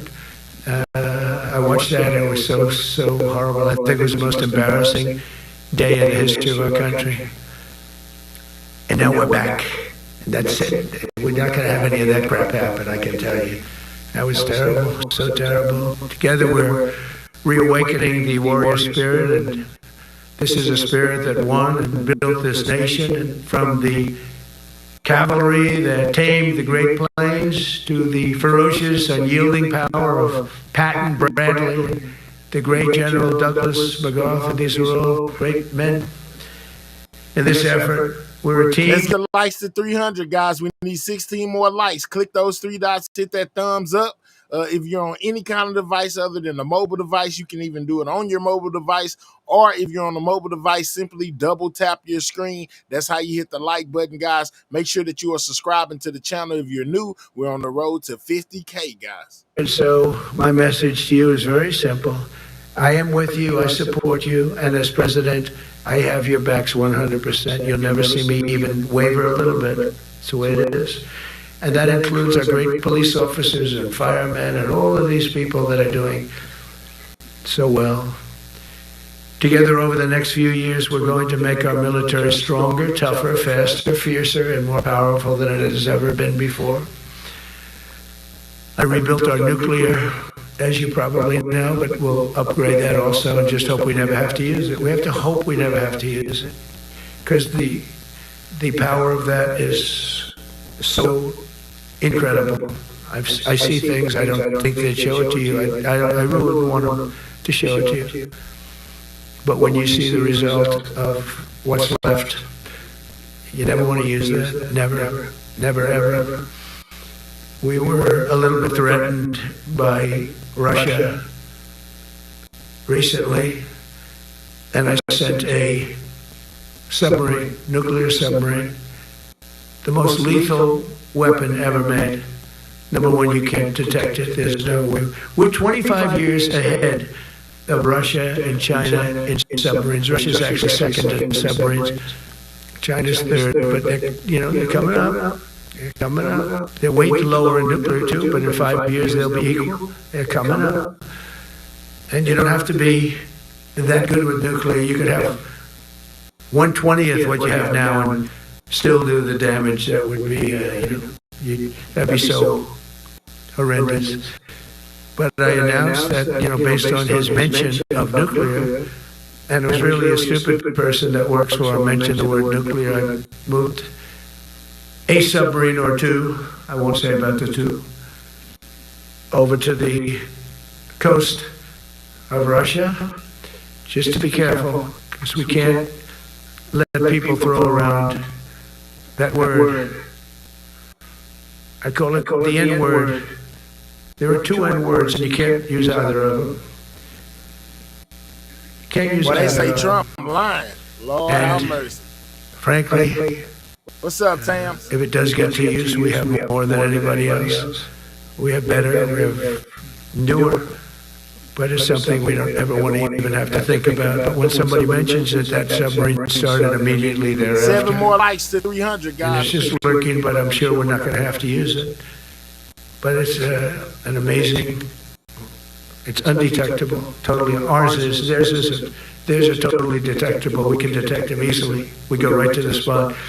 But we have genius apparatus that doesn't allow detection. It doesn't allow detection at all by anybody above water or below water. It's incredible. We're way ahead of everybody in that and other things. As a result, Moderators, let's get that R word up out my chat, man. Y'all misspell those type of words. Do not use trigger words in this chat. We see what y'all keep saying about little ones. Okay, we got it the first time. No need to keep on typing it in the chat. Moderators, handle that. Anything about some kids, remove it. so the exciting renewal of the spirit of our own forces, and that's what it is. It's really reaching that spirit, unprecedented heights. Over the past 8 months, new enlistments, I'm so proud of this, have surged to record highs, the highest we've ever had. And we used to have recruiting shortages.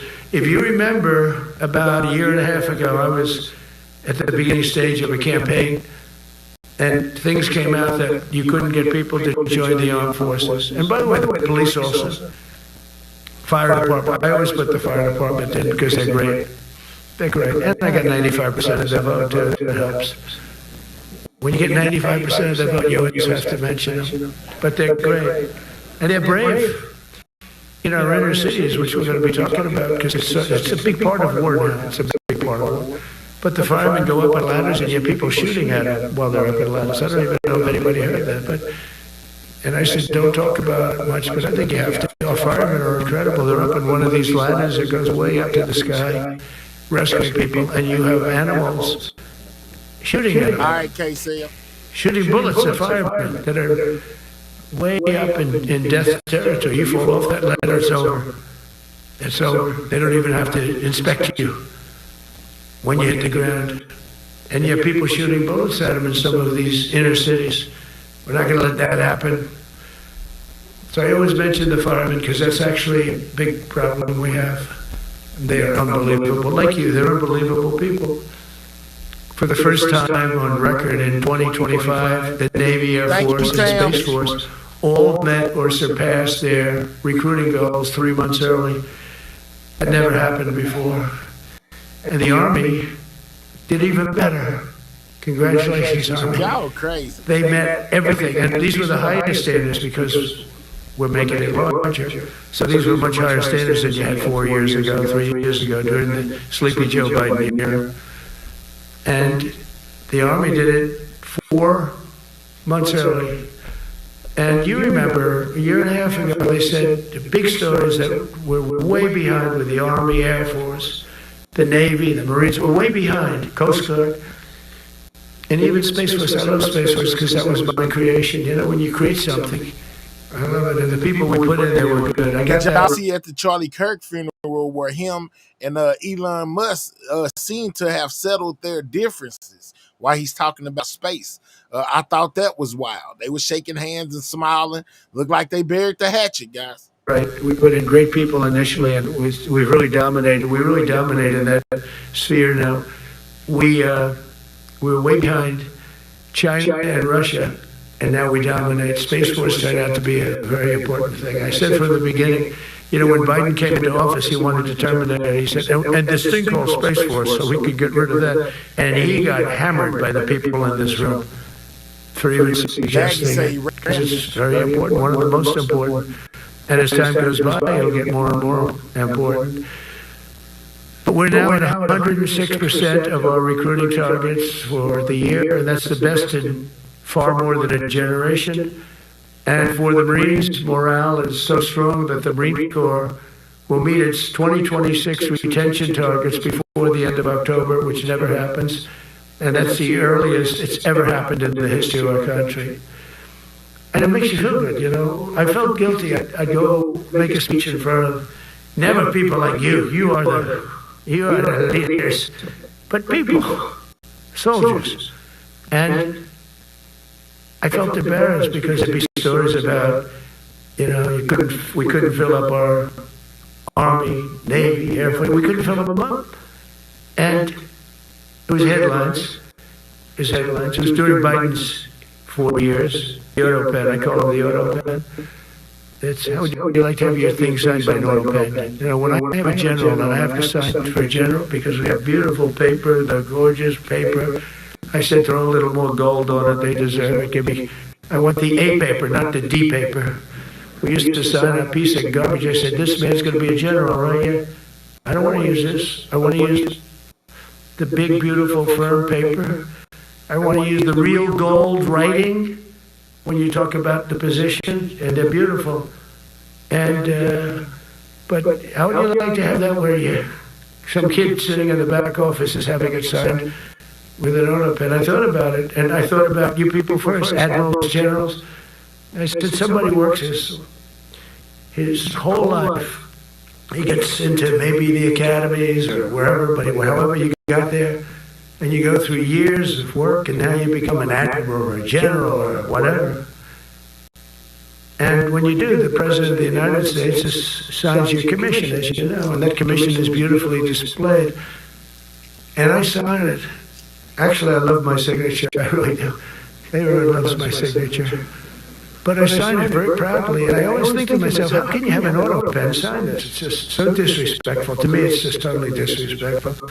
And it turned out that almost everything he did was signed. Why does it matter if you use an auto pen or not, Trump? I don't think that should matter much. As long as the signature gets on there, who cares how you put it on there? Just, that don't make no, I don't see why people care about that. By auto pen, except for when he gave his son, Hunter, pardon. He signed that one. And that's actually the worst signature I've ever seen. That was the bad. The auto pen looks much better. But as leaders are commitment to throwing every shots patriot at who Biden. put on the uniform is to ensure that American military remains the most lethal and dominant on the planet, not merely for a few years, but for the decades and generations to come, for centuries. We must be so strong that no nation will dare challenge us, so powerful that no enemy will dare threaten us, and so capable that no adversary can even think about beating us. And we've had it recently. I had India and Pakistan were going at it, and I called them both. And in this case, I used trade. I'm not going to trade with you. You start two nuclear nations, big nuclear. No, you cannot do that. I said, yes, I can. You go into this freaking war that I'm hearing about. You know, actually, they just shot down 7 planes. 7 planes, it was starting. There's a lot of bad blood. And I said, you do this, there's not going to be any trade. And I stopped the war. It was going, it was raging for 4 days, but that was just the beginning. And we stopped it. It was a great thing. And the Prime Minister of Pakistan was here, along with the Field Marshal, who's a very important guy in Pakistan, and he was here 3 days ago. Trump, I think people be tripping on you when you talk about the wars you stop, because you ain't stopped the thing going on between Ukraine and Russia yet. You got to get that together first, my guy. And I didn't even realize it as beautiful as he said it. You told us you could get that done with a phone call when you was running for president this last time, didn't he? He said, all I got to do is place a phone call and I can get this under control. It doesn't seem like it. But he said that to a group of people that were with us, 2 generals, but a group, he said, this man saved millions of lives because he saved the war from going on. And that war was going to get very bad, very, very bad. President Trump saved millions and millions of lives. That was a bad war. And I was very honored. I loved the way he said it. Susie Wiles was there. She said that was the most beautiful thing. But we saved a lot of them. Saved a lot of them. Even in Africa, we saved the Congo with Rwanda. They've been fighting for 31 years, 10 million people dead. I got that one done. And very proud of it. So if this works out, we'll have 8 in 8 months. That's pretty good. Nobody's ever done that. Will you get the Nobel Prize? Absolutely not. They'll give it to some guy that didn't do a damn thing. They'll give it to a guy that wrote a book about the mind of Donald Trump and what it took to solve the wars. And he'll get the Nobel Prize will go to a writer. No, but let's see what happens. But it's be a big insult to our country. I will tell you that. I don't want it. I want the country to get it. It should get it because there's never been anything like it. Think of it. So if this happens, I think it will. I don't say that lightly because I know more about deals than anybody. This is what my whole life was based on. And they can change, and this can certainly change. But we have just about everybody. We have one signature that we need, and that signature will pay in hell if they don't sign. I hope they sign for their own good, and we create something really great. But to have done 8 of them is just like such an honor. And then we have Putin and Zelensky. The easiest one of them all. I said, that one I'll get done. I thought that was going to be first. The others were much harder. Some of them. Azerbaijan this was going on for 36 years. They said, it's not solvable, sir. Don't do it. I said, I will do it. I will do it. And I got on the phone with the 2 countries. They were great. They were great. I knew immediately. I knew as soon as I started talking to them, we're going to solve that war. We did. Now they're so happy. Now they're friends. One said he's been president for 32 years, 22 years. He said, for 22 years I did nothing but kill his people. They were in the room together at the Oval Office. And they started off spread like this. They have the beautiful Resolute desk.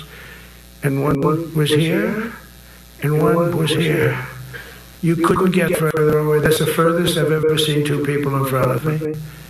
And as the hour went by, they got closer, closer, closer. And at the end of the hour, we had it done. And they hugged and hugged and hugged. And I said, that's so nice. And you're going to remain friends. And I spoke to them, one of them the other day. He said, no, he's now my friend. But for 22 years, he's been the head of Azerbaijan for 22 years. And the other guy, great guy too, 7. And you know that war, that was a war that was not solvable. He said for 7 years, the other one said for 22 years, all I did was kill his people. That's all I've done. I said, well, we're going to put a stop to that. So we solved that. So it's a great thing, it's a great feeling. And you're saving Kosovo and Serbia. You're saving so many lives doing this if you can do it. But our people deserve nothing less than the very best. And we're never going to let them down. And if we can solve wars instead of you having to fight wars, wouldn't that be wonderful? Right? Wouldn't that be wonderful? That's why one of the first executive orders I signed upon taking office was to restore the principle of merit. That's the most important word, other than the word tariff. I love tariffs. Most beautiful word. But I'm not allowed to say that anymore. I said tariff is my favorite word. I love the word tariff. You know, we're becoming rich as hell. We have a big case in front of the Supreme Court, but I can't imagine. Because this is one of the next. Trump is one of the most cussingest presidents I have ever heard. He don't mind dropping a cuss word. He'll say it at the drop of a dime. Nations have done to us, and we have, great legal grounds. But you still have a case. It would be very bad if something happened. But I said, my favorite word in the English dictionary is the word tariff. And people thought that was strange. And the fake news came over and they really hit me hard on it. They said, what about love? What about religion? What about God? What about wife, family? I got killed when I said tariff is my favorite word. So I changed it. It's now my 5th favorite word. And I'm okay with that. I'm okay with that. But they hit me hard. But it is. I mean, when you look at, we've taken in trillions of dollars. We're rich again. And there'll never be, when we finish this out, there'll never be any wealth like what we have. Other countries were taking advantage of us for years and years. You know that better than anybody. And now we're treating them fairly. But the money coming in is, we've never seen anything like it. The other day they had $31 billion that they found, $31 billion. So we found $31 billion and we're not sure from where it came. A gentleman came in, a financial guy. I said, well, what does that mean? He said, we don't know where it came. I said, check the tariff shelf. No, sir, the tariffs haven't started in that sector yet. I said, yes, they have. They started 7 weeks ago. Have the tariffs been working, guys? Let me know in the chat. Have the tariffs been working? It seemed to work for the medicine. Has it been working anywhere else, guys? Let me know. Check it. Comes back 20 minutes later. Sir, you're right. It came from tariffs. $31 billion.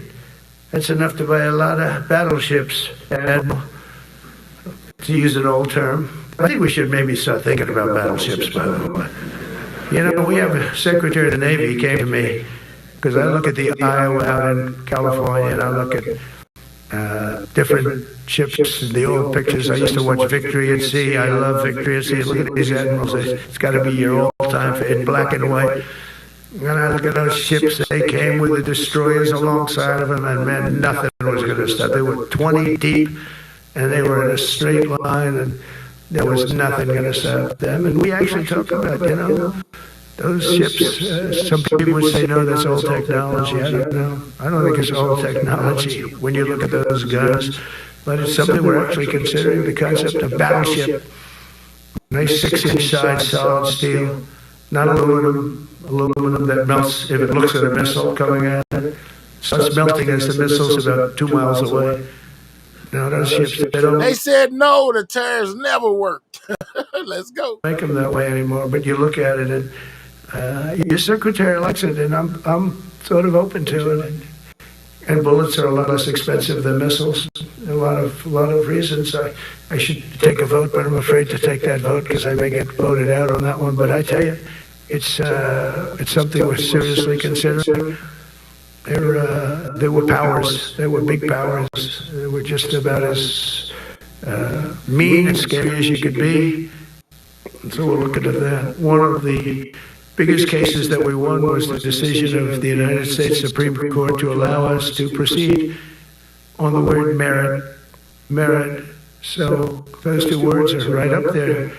So this is, I would say, the opposite if you ask for a definition. The opposite of political correctness. We went through political correct where you had people that were totally unfit to be doing what you're doing for many reasons I won't get into. But for many reasons they were unfit. Now it's all based on merit. That was such an unbelievable decision. I didn't expect we were going to win that one. When we went in, we said we need it. And we went in for colleges, you know, where kids with a C average are getting into the best colleges, and the kids with A averages won't get in. Kids with the highest boards and the highest marks or the best marks couldn't get into the best schools, and people that had not good boards and not very good marks, I mean, okay, but nothing special, they were getting into our best colleges. I said, this is just crazy. We can't run. You can't run a country like this. And it was lingering for years, and it got to the Supreme Court, and we won that decision. Merit, everything's based on merit. You're all based on merit. We're not going to have somebody taking your place for political reasons because they are politically correct, and you're not. We take the people that are going to do the best job. That's all. It's very simple. And that's the way our country was built. We were built on merit. We got away from it for a long time. And everyone understands it. And it was done. It was approved. I give great credit to the Supreme Court because I thought they had tremendous courage. I didn't think they'd do that. That was tremendous. I give them maybe for that decision almost more than anything because it's a hard decision to make. It's really hard. The apparatus of our country was not set up for merit. It was set up for political correctness. And you can never be great if you're going to do that. And we're going to be greater than we ever were before. We're bringing back a focus on fitness, ability, character, and strength. And that's because the purposes of the American military is not to protect anyone's feelings. It's to protect our republic. And it's the republic that we dearly love. It's to protect our country.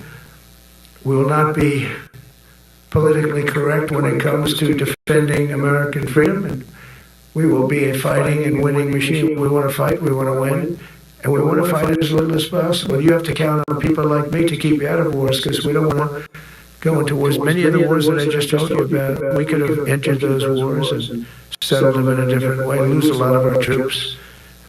And we could have settled them, I guess, differently. Maybe not, actually. You might not have been able to settle it. A lot of firepower. But when we do need so ready. But very importantly, with all in mind, I've committed to spending over $1 trillion on our military in 2026, and that's the most $1 trillion. That's a lot of money. I hope you like that. Ma'ams and sirs, that's a hell of a lot of money. We have the best of everything. Every branch is seeing major investments, and as I announced in the Oval Office in March, we are forward with the first ever sixth generation fighter jet. I didn't name it. I did not name it. Came in and they said, sir, this is our submittal. It's the greatest fighting jet ever done. And you know, they're testing all these planes, all the companies are testing, and this one tested like through the roof. And they said, we'd like to name it the F-47. I said, let me think about it. And for about 2 seconds, I said, okay.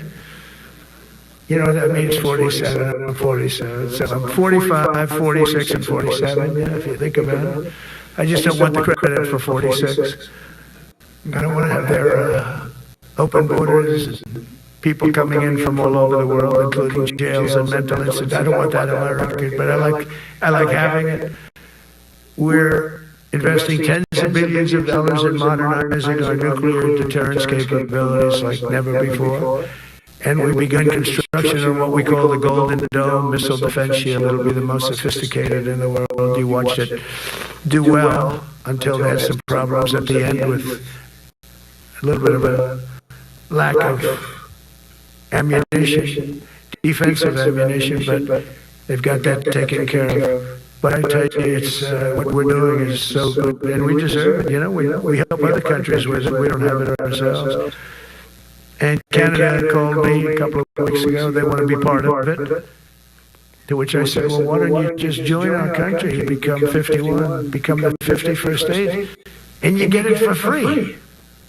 So I don't know if that made a big impact, but it does make a lot of sense. And actually, because they're having a hard time up there in Canada now, because as you know, with tariffs, everyone's coming into our country. We have more investment than we've ever had before. $17 trillion coming in. As an example, in 4 years, Biden didn't have $1 trillion. We have 17 trillion more than that in 8 months coming in. And they're coming in from Canada, Mexico, from Europe, from all over. AI, auto plants. Everybody's coming back to the United States. Under my budget, we will be expanding the U.S. Navy by at least 19 ships next year, including submarines, destroyers, assault ships, and more. And it's going to be much more than that as we go along. Because we basically don't build ships anymore. We do build submarines, but we don't build ships. Do you know in the Second World War, they were freighters and different types, but we were doing a ship a day. And now we don't do ships. And I'm not a fan of some of the ships you do. I'm a very aesthetic person, and I don't like some of the ships you're doing aesthetically. They say, oh, it's stealth. I said, that's not stealth. An ugly ship is not necessary in order to say you're stealth. By the way, the B-2 bombers were incredible. That is stealth. They went into that. I was with General Kane and Pete we call it the war room. But we're watching them go in, and they were totally untouched. They were not seen. They were literally not seen. They dropped their bombs. They hit every single one of them, hit its target. It was total obliteration. CNN, when we came back, fake news, CNN, oh, the camera just went off. You know, the camera, every time I mention it, they turn the camera off because it's never good. They say this is a problem, but I don't blame them. You're better off keeping it on. But they have some scammer reporter who started saying, without any knowledge, said, he may not have hit the targets as well as they thought. It may not have been obliteration. He did hit the targets, and they got to give us a little credit, right? It was obliteration, it turned out. The Atomic Energy Commission said it was obliteration. Not only did they hit the target, they had these shoots. And think of this here. Way up in the sky, there was no moon. It was dead dark. Couldn't see a thing. You couldn't see them. But they had, I guess, a beam going right. Question, what this got to do with the military? But anyway. Into these chutes, every single one of those bombs went right down those chutes into a granite mountain. I think it's the last time they're going to build air chutes. They had these air chutes that were nice, beautiful. They were meant for us. But it was total obliteration. And now they give us credit for that. But these people were phenomenal. I tell you, for the Air Force people here, you can be very proud. That B-2, we just ordered a lot of new ones and updated ones, but I'd take the other ones. Let me tell you, they couldn't have worked any better. So they flew for 37 hours total, back and forth, no stops, no nothing. We had 52 tankers loading them up. And that's a job I wouldn't necessarily want too much flying. Hundreds of thousands of gallons of fuel. I don't know about doing that job, Joe. I asked the question, what happens if it gets hit? Sir, you don't want to know about that, right? I don't want to know about that. But those guys, they just hear us. They're incredible. I had them all to the Oval Office. We had the B-2 pilots and a lot of the people, even the people that took care of them, the maintenance people, just as important. We had them all to the White House, gave them a big party on the lawn, brought some of them into the Oval Office. But on top of all this, we'll deliver a harder 3.8% to every soldier, sailor, airman, Coast Guardman, Space Guardman, and Marine, something past administration. They with respect. The Democrats, they never do. Not only are we rebuilding our great strength, but for the first time in years, my administration is actually using that strength to defend the core and vital interests of America, and very simply, putting America first. And I have since I've been elected. I've always put America first. Well, you know, when you think, my campaign was run on common sense, and we did great. We got the highest numbers ever received. In terms of districts, they have it broken up 2,500 versus 525. We won every swing state. We won the popular vote. We won everything. We won everything. You have to take a look at the map. It's almost entirely red, except there's a little blue line on each coast, and I think that's going to disappear too. We did really great, and part of it is because of our success with the military, the rebuilding of the military, the vote that I got from the military, and they were the vicious people, that we have to fight, just like you have to fight vicious people. Mine are different, a different kind of vicious, but they spread all these horrible, they made up statements and said what I said about everything, but even about the military. But fortunately, the military didn't believe it. It's hard, they make up a statement and they said, you say it. We had 25 people that said he never said that. 25. We had 25 affidavits. And they said, well, we're going with it anyway. These sleazebags. And that's why the press is really losing all power, because people aren't believing it. Let's We go, need an Country honest James. press. We need borders. We need borders. We need an honest press. We need fair elections. I mean, those three things. And we don't have an honest press. We have a really corrupt press. But we fight through the corrupt press. And the people understand you have to do this stuff a lot. You have to go on television a lot, because you can't get a fair shake if you're going to rely on somebody else.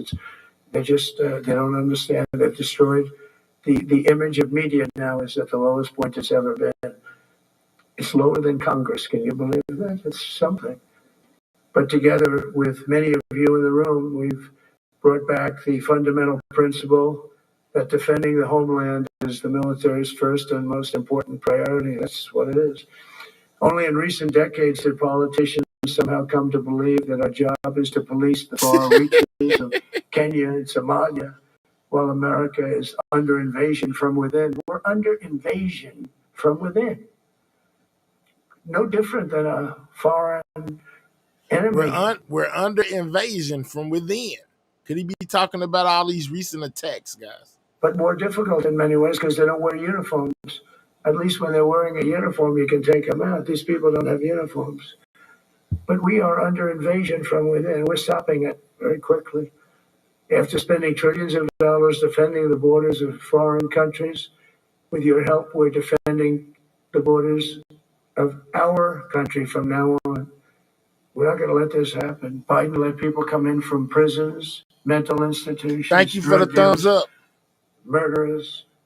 We had 11,488 murderers allowed into our country by this guy who had no clue. He had no clue. He shouldn't have been there in the first place, but he had no clue.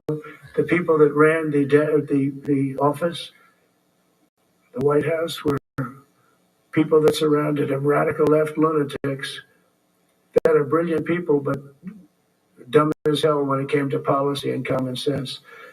And they allowed people from all over the world, from the Congo. They opened up prisons in the Congo. They came into our country totally unmatched, unvetted, unchecked. And from all over South America, not just South America. You think South America, no, but from all over. A lot came in from Venezuela. Venezuela emptied its prison population into our country. That's why they have Tren de Aragua, one of the worst gangs ever. But we took care of them. We took good, strong care of them. And I just want to thank the National Guard in Washington, D.C. It's embarrassing to say this. Now I can say it because we solved it. But Washington, D.C. was the most unsafe, most dangerous city in the United States of America. And to a large extent, beyond. And beyond that, you go to Afghanistan, they didn't have anything like that. You go to countries that you would think there's problems, they didn't have that. And now Washington, D.C., after 12 days of serious intensity, we took out 1,700 career criminals. If you have 5 career criminals, they can make your numbers look very bad because they'll commit many crimes a day. But we took out 1,700, and they took them out. There was no doubt who the boss was. They did an unbelievable job. Then they started even cleaning. I said, I don't want them doing that, sir. They were cleaning it up. I drove through it 2 days ago. It was beautiful. People are walking down the street holding hands, man and wife, coming from Iowa. They're not worried about being shot. Washington, D.C. is now a safe city. In fact, I went out to dinner with my crew. I haven't done that. In theory, I wouldn't do it. And I felt totally safe. And nobody's been attacked. Nobody's been hurt. Washington, D.C.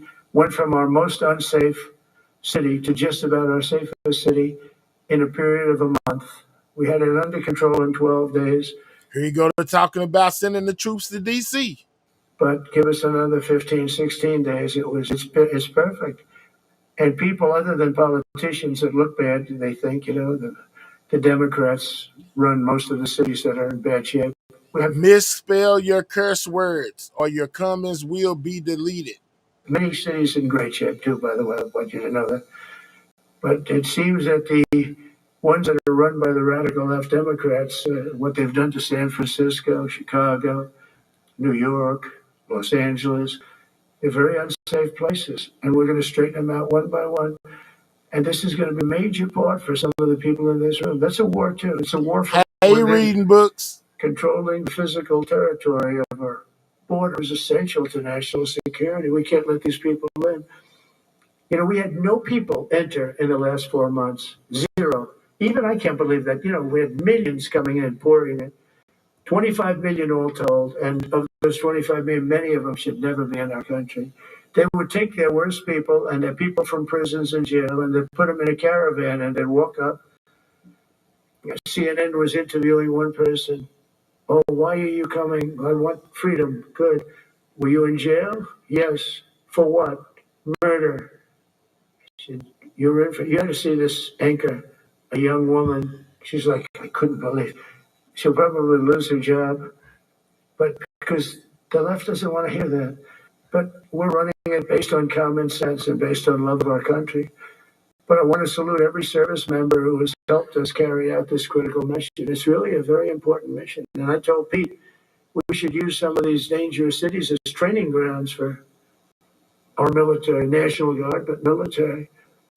Because we're going into Chicago very soon. That's a big city with an incompetent governor, stupid governor, stupid.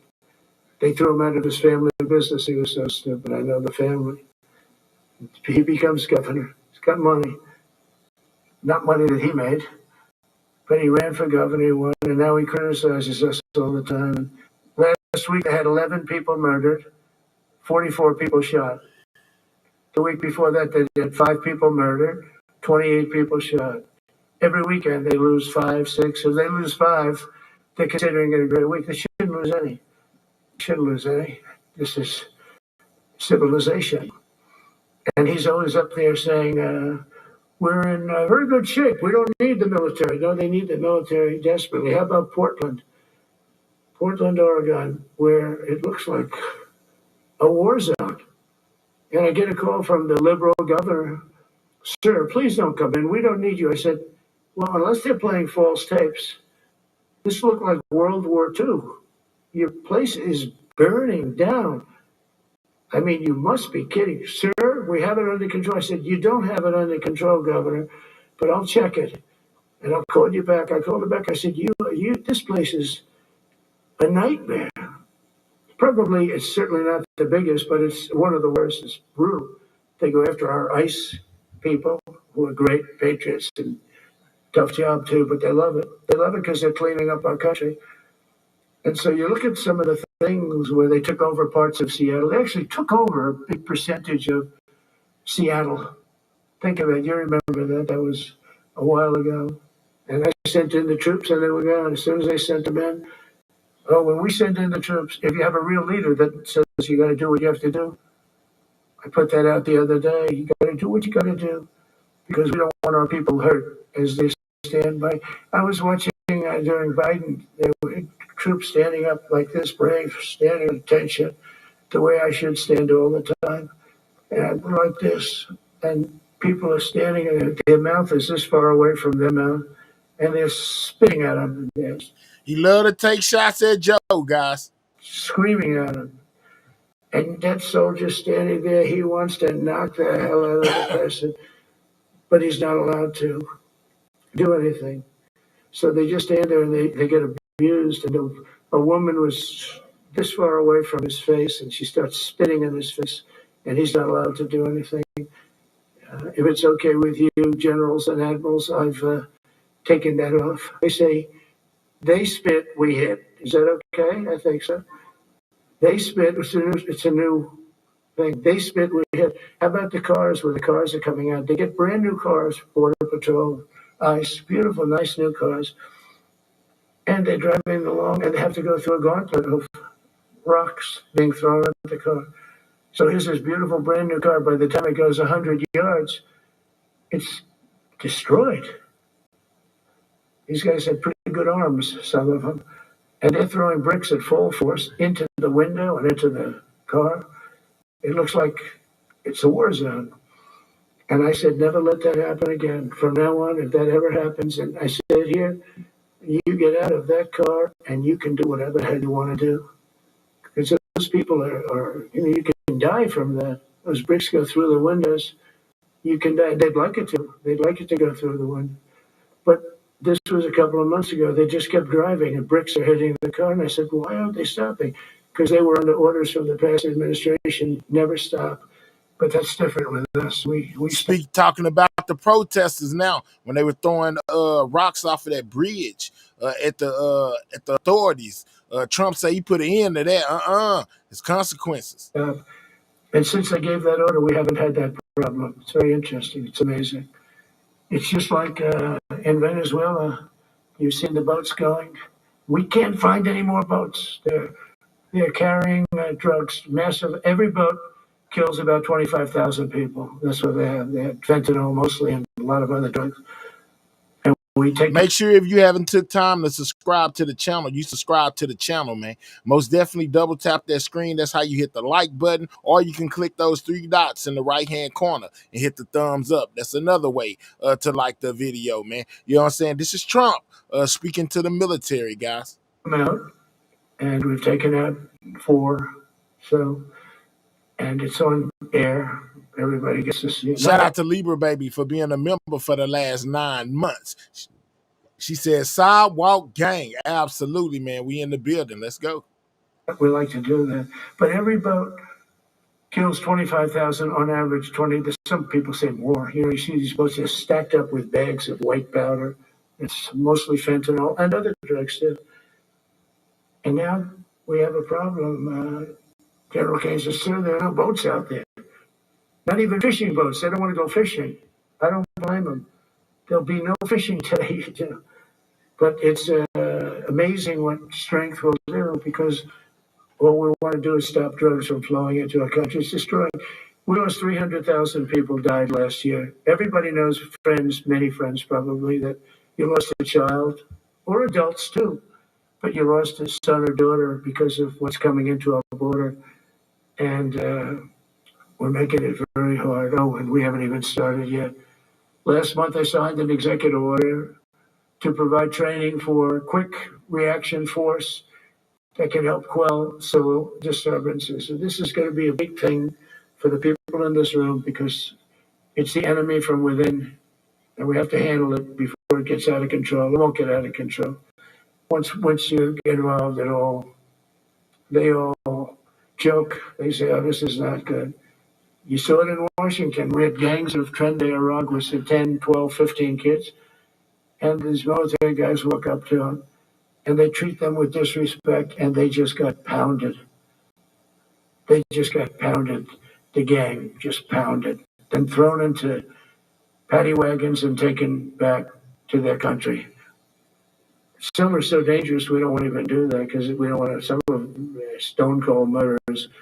We don't have the confidence, even though they're not coming back very easily. We don't have the confidence. We put them in jails.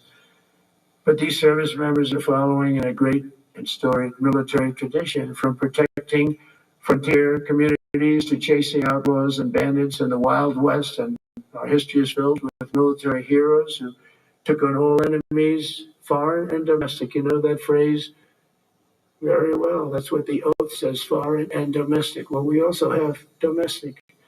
George Washington, Abraham Lincoln, Grover Cleveland, George Bush, and others all use the armed forces to keep domestic order and peace. Many of our leaders used the military to keep peace. Now they like to say, oh, you're not allowed to use the military. And you know what the people say? The people in those cities where they're being raped and shot and beat up. You know what they say? We love the military. You ever see where they're They say interviewing old people on the man street? babbling. Have you ever seen somebody say they don't, unless they're radical and paid off? Because a lot of these insurrectionists are paid by, whether it's Soros or other people, but they're paid by the radical left. So today I want to thank every service member from general to private who has bravely helped us secure the nation's capital and make America safe for the American people. It's amazing. The whole world is watching. Everybody in the White House, they come up to me, young women, sir, thank you. I know immediately what they thank you. They don't have to say it. They walk to work now to the White House. We haven't had a crime in Washington in so long because we got the careers. We call them the careers. We got these lunatics out, and they'll never be any good. You know, I hate to tell this to the liberal media. You could spend time with them. You could do whatever you want. You could send them to the finer schools, which they couldn't get into Already, anyway, mentally. They couldn't get in, but no matter what you do, they'll never be good. They're bad. They're career criminals. I don't know. Maybe they were born that way. Some people don't like me to say that, but maybe they were. Certainly, some were.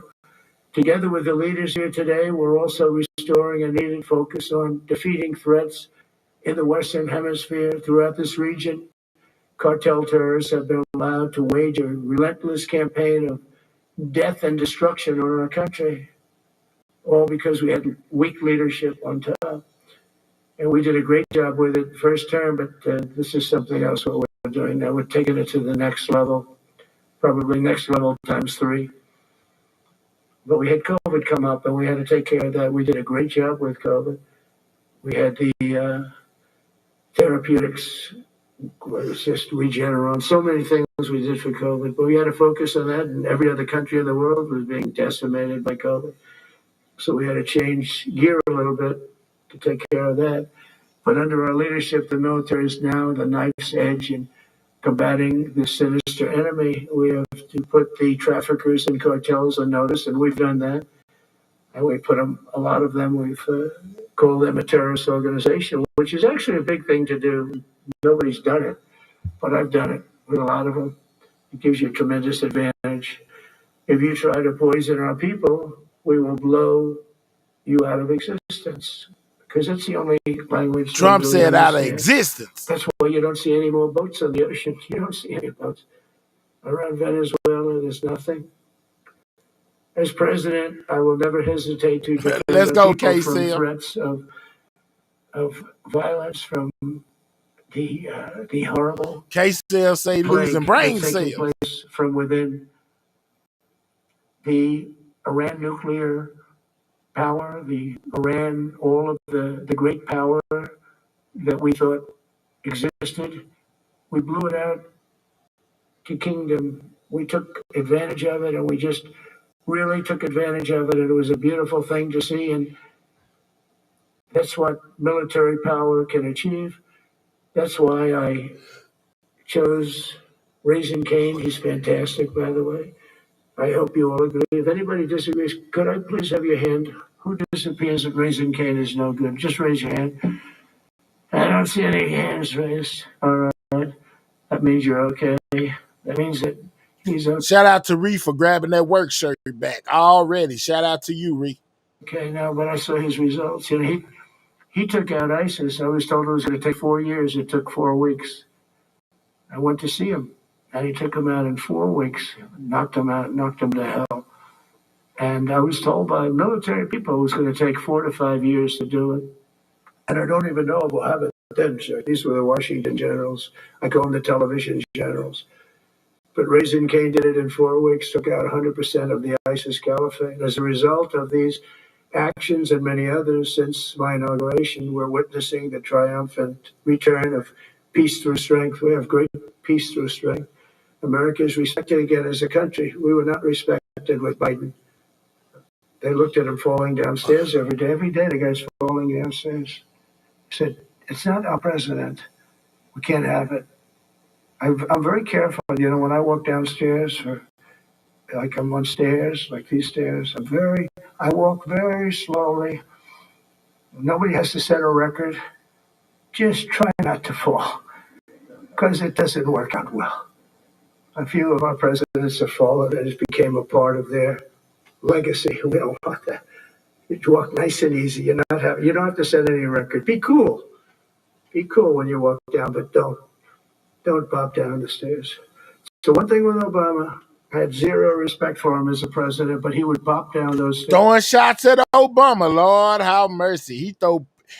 Trump throws shots at everybody who ran against him pretty much. Biden, Kamala, and Obama. Lord have mercy. Conversation. Pop, pop, pop. You go down the stairs, wouldn't hold on. I said, it's great. I don't want to do it. I guess I could do it. But eventually, bad things are going to happen. And it only takes once. But he did a lousy job as president.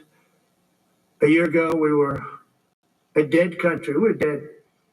This country was going to hell.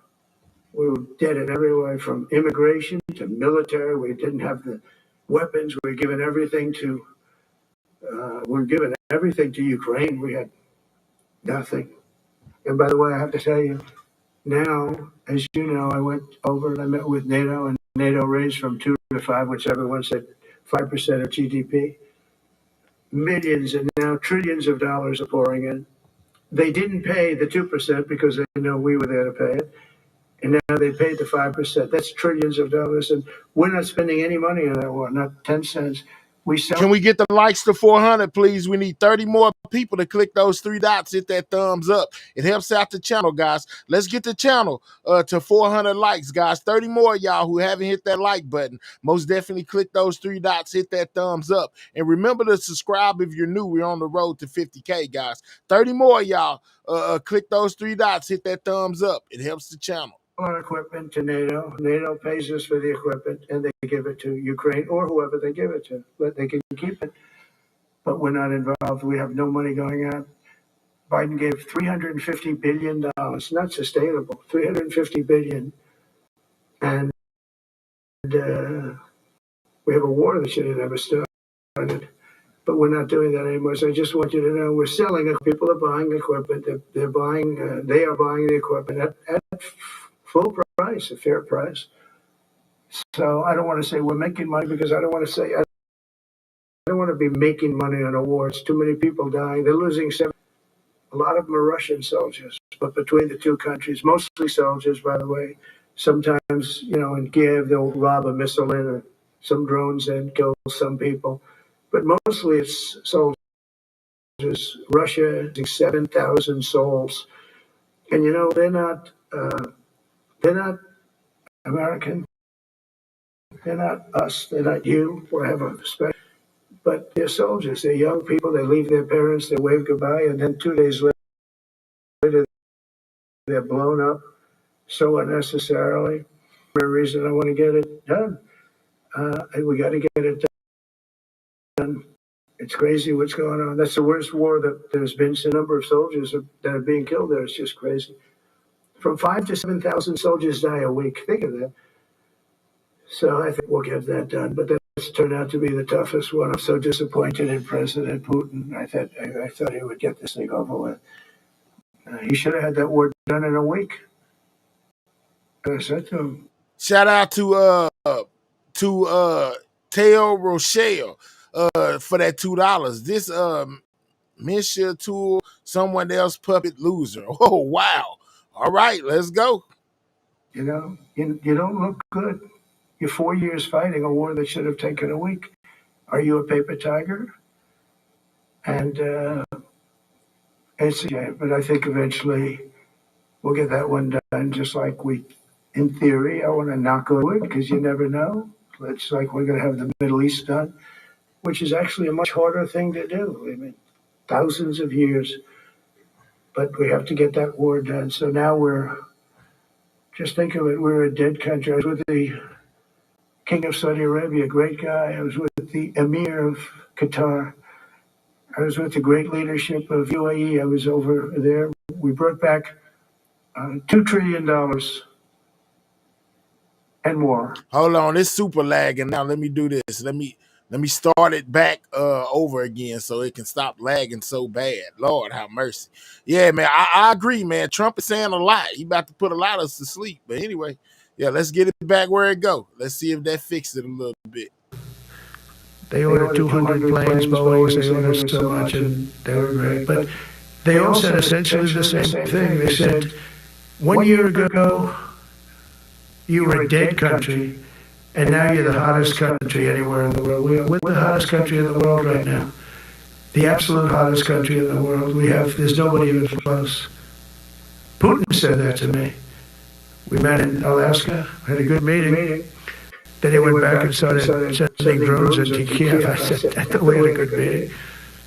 But it's one of those things. But we were a dead country a year ago, and now we're the hottest country anywhere in the world. Think of that. You can be proud of that. And you must have felt like hell when you have a wife or a husband at home, and you used to read the numbers that we can't get people to join the Army, Navy, Air Force, Marines, Coast Guard. Oh, my bad. I know what it is. Hold on. You know, I have a job that nobody wants. That doesn't feel good. Well, now you have a job that is brimming over with people wanting it. They want it. And you're able to get a much higher quality because now you have your choice. You know, you want so many. And we're going to have many, many people that aren't going to be able to join because of the fact that we don't need them at this moment. But think of it, what a difference that is from, I could just imagine 2 years ago, you're reading front page articles in the New York Times, of course, and Wall Street Journal. They always give us unfair stories. But they played it so big. They were playing it so big. Nobody wants to join the Army, the Marines, the Air Force. They don't want to join. They don't want to join the Coast Guard at all. Nobody wants to join. Nobody wants to join our police forces. Our police forces also. It's almost went hand in hand.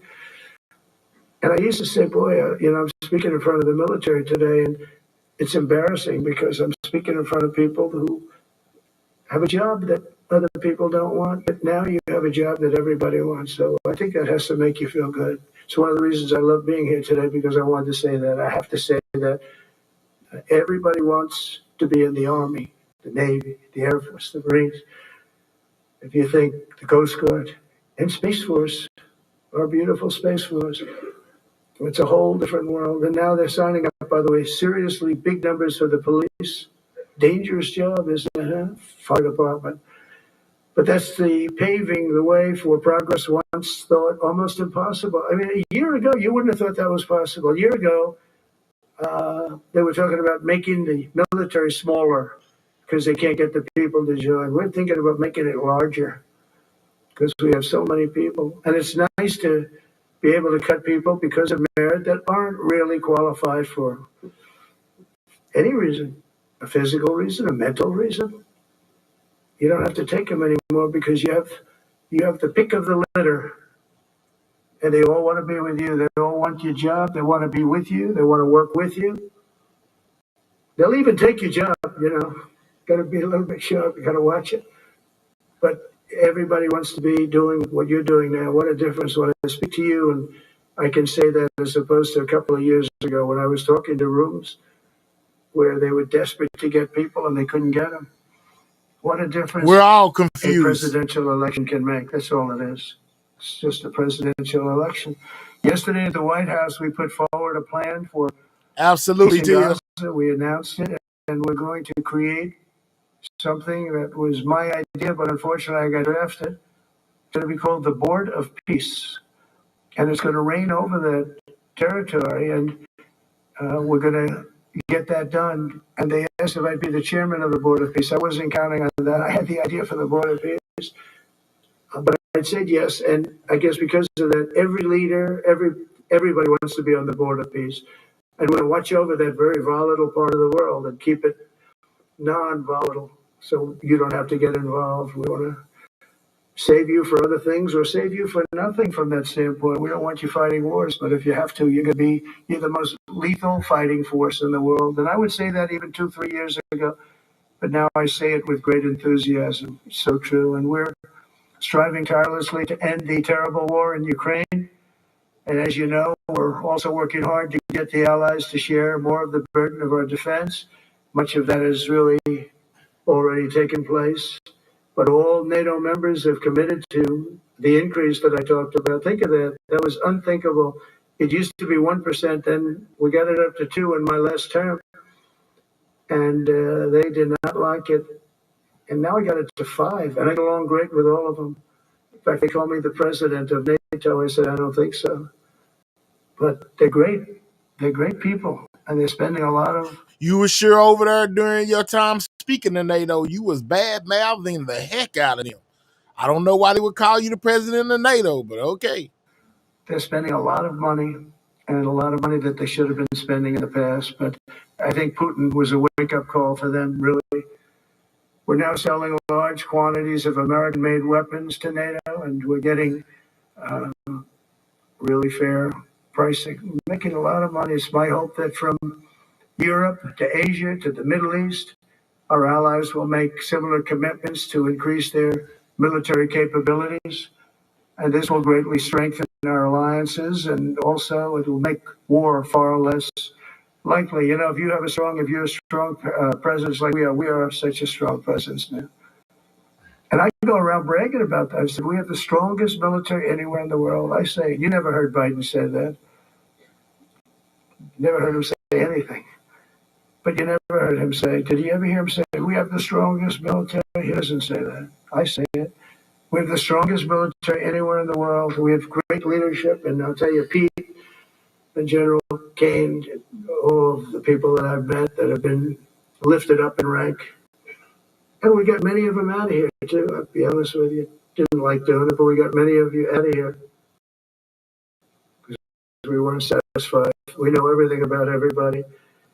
It'll States rapidly rebuild our defense industrial base. Each of you can play an important part in getting allies to do their part. So to that end, Secretary Hegseth will soon be announcing major reforms to streamline missions and expedite foreign sales. We have tremendous numbers of countries that want to buy our equipment, and in many cases it takes too long. They have backlogged. We're backlogged on all the equipment, which is something that's new to us a little bit. And I told those guys going, because we're selling you a lot of equipment. Slow down on the curse words, Trump. Countries to buy your equipment. Some of the countries I'm not going to mention, but some of the countries are buying a lot. 95%. I'll never say 100% because it can always turn, right? You know about that. But they're on our side. The problem is we have to get the companies that make this equipment, and we make the best equipment in the world, but they got to make it faster. We have orders for the F-35. We have orders for everything. The new F-47. We have orders for everything. They got to make it faster. A lot faster. Ammunition they have to make. In the coming months, we'll be making even more historic announcements to fully embrace the identity of the Department of War. I love the name. I think it's so great. I think it stops wars. The Department of War. All right, we losing connection again, man. I hate. Let me bring it right back. Lord, have mercy. Hold on.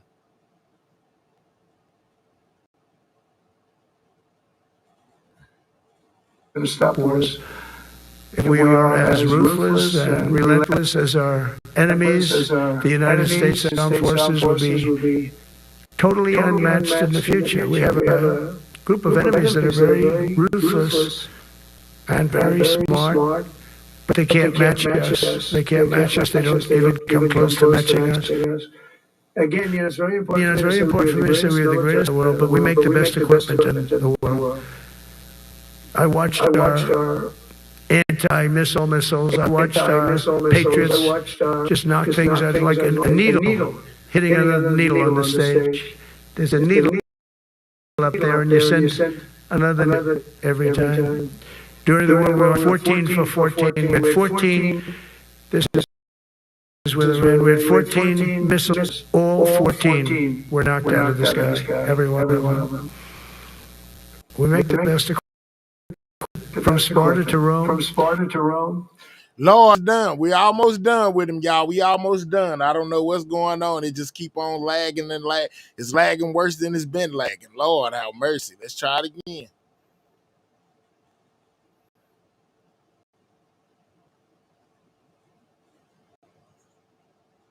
to the British Empire, to the United States of America. History has shown that military supremacy is simply a matter of money or manpower. At the end of the day, it is the culture, spirit of our military that truly sets the nation.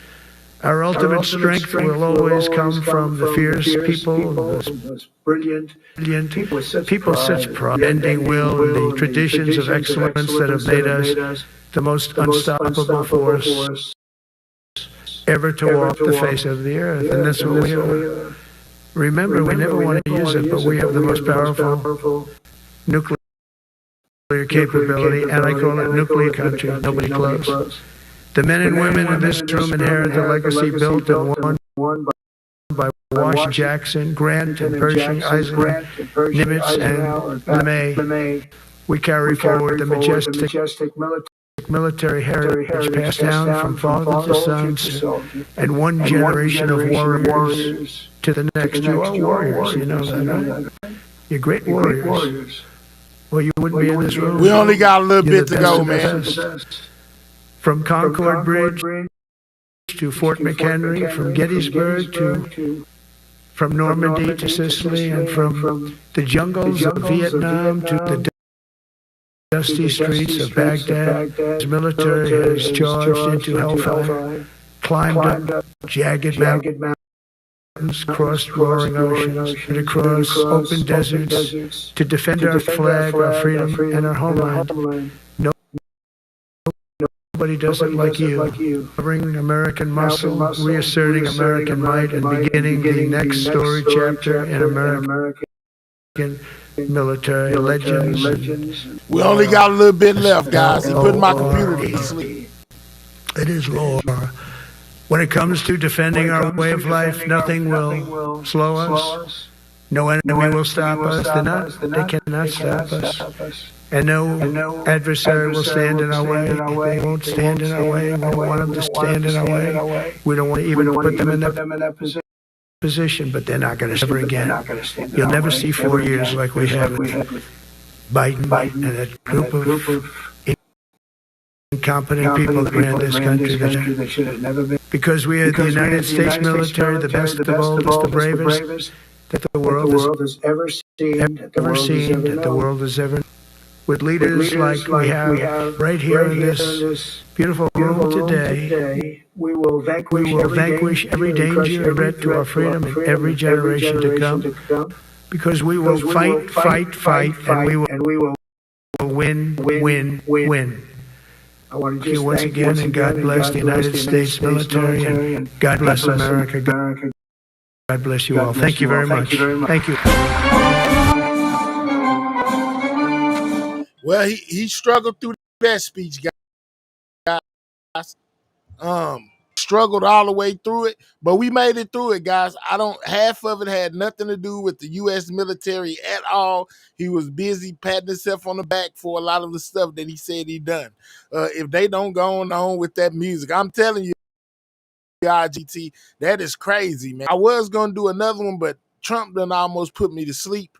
We just going to stop right there with Trump. You know, this speech was so long it put my Wi-Fi to sleep. My computer over here tripping even more than it was at first. I'm most definitely working to get some of these kinks up out of here, man, so we can watch it smooth all the way through. Might have to go back to the old way. I don't know. I just like being able to ping y'all comments to the screen and let everybody see what y'all have to say. But if going back the old way is going to eliminate some of these problems, we might have to go back to the way we were doing it at first. But yeah, man, man, look, it's a lot going on. But Trump says he has basically made a Pfizer to basically lower medication costs. Some of y'all said that was a bad thing. Some of y'all said that was a good thing. We'll just have to wait and see what happens with the price being lowered on medication. Some of y'all said, I seen some of y'all said, you know, they jacked the prices way up just so we'll feel better when they come down to the spot to where they supposed to be anyway. I feel y'all, man. You know what I'm saying? But that concludes today's show so far, man. We've been in here 2.5 hours. You know, Trump has Wi-Fi to sleep. with that last speech. It was so long and drawn out, and I really didn't find out too much about nothing besides him patting himself on the back. He was patting himself on the back to the troops. That's what I seen, guys. Well, I hope y'all enjoyed the show. Most definitely subscribe to the channel if you have not. We on the road to 50K. As I work to get these kinks out, man, and just know that it gets better and better. There's nowhere to go when you're down but up, and we most definitely gonna get this right, guys. Shout out to everybody that rocked with me this whole time. Shout out to my new subscribers as well as the old ones. Shout out to the new members as well as the old ones. Shout out to all of my moderators, man. You know what I'm saying, for holding down the chat. I know it get crazy down there sometimes. Each and every one of y'all, just like I appreciate each and every one of y'all that's here to view the shows that I put on, man. When you subscribe to the channel, make sure you turn your notification bell on to all so you don't miss nothing when it comes to everything news from local, world, hip-hop, celebrity, all in one spot, man. You know what I'm saying? I make it easy for y'all to be able to get all the information all in one spot. I appreciate y'all as long as y'all appreciate me. With that being said, Sidewalk Gang, checking out. I catch y'all on the next one, man. Y'all be safe out of there. Y'all be safe out there. I might go live a little later. Night news. I'm just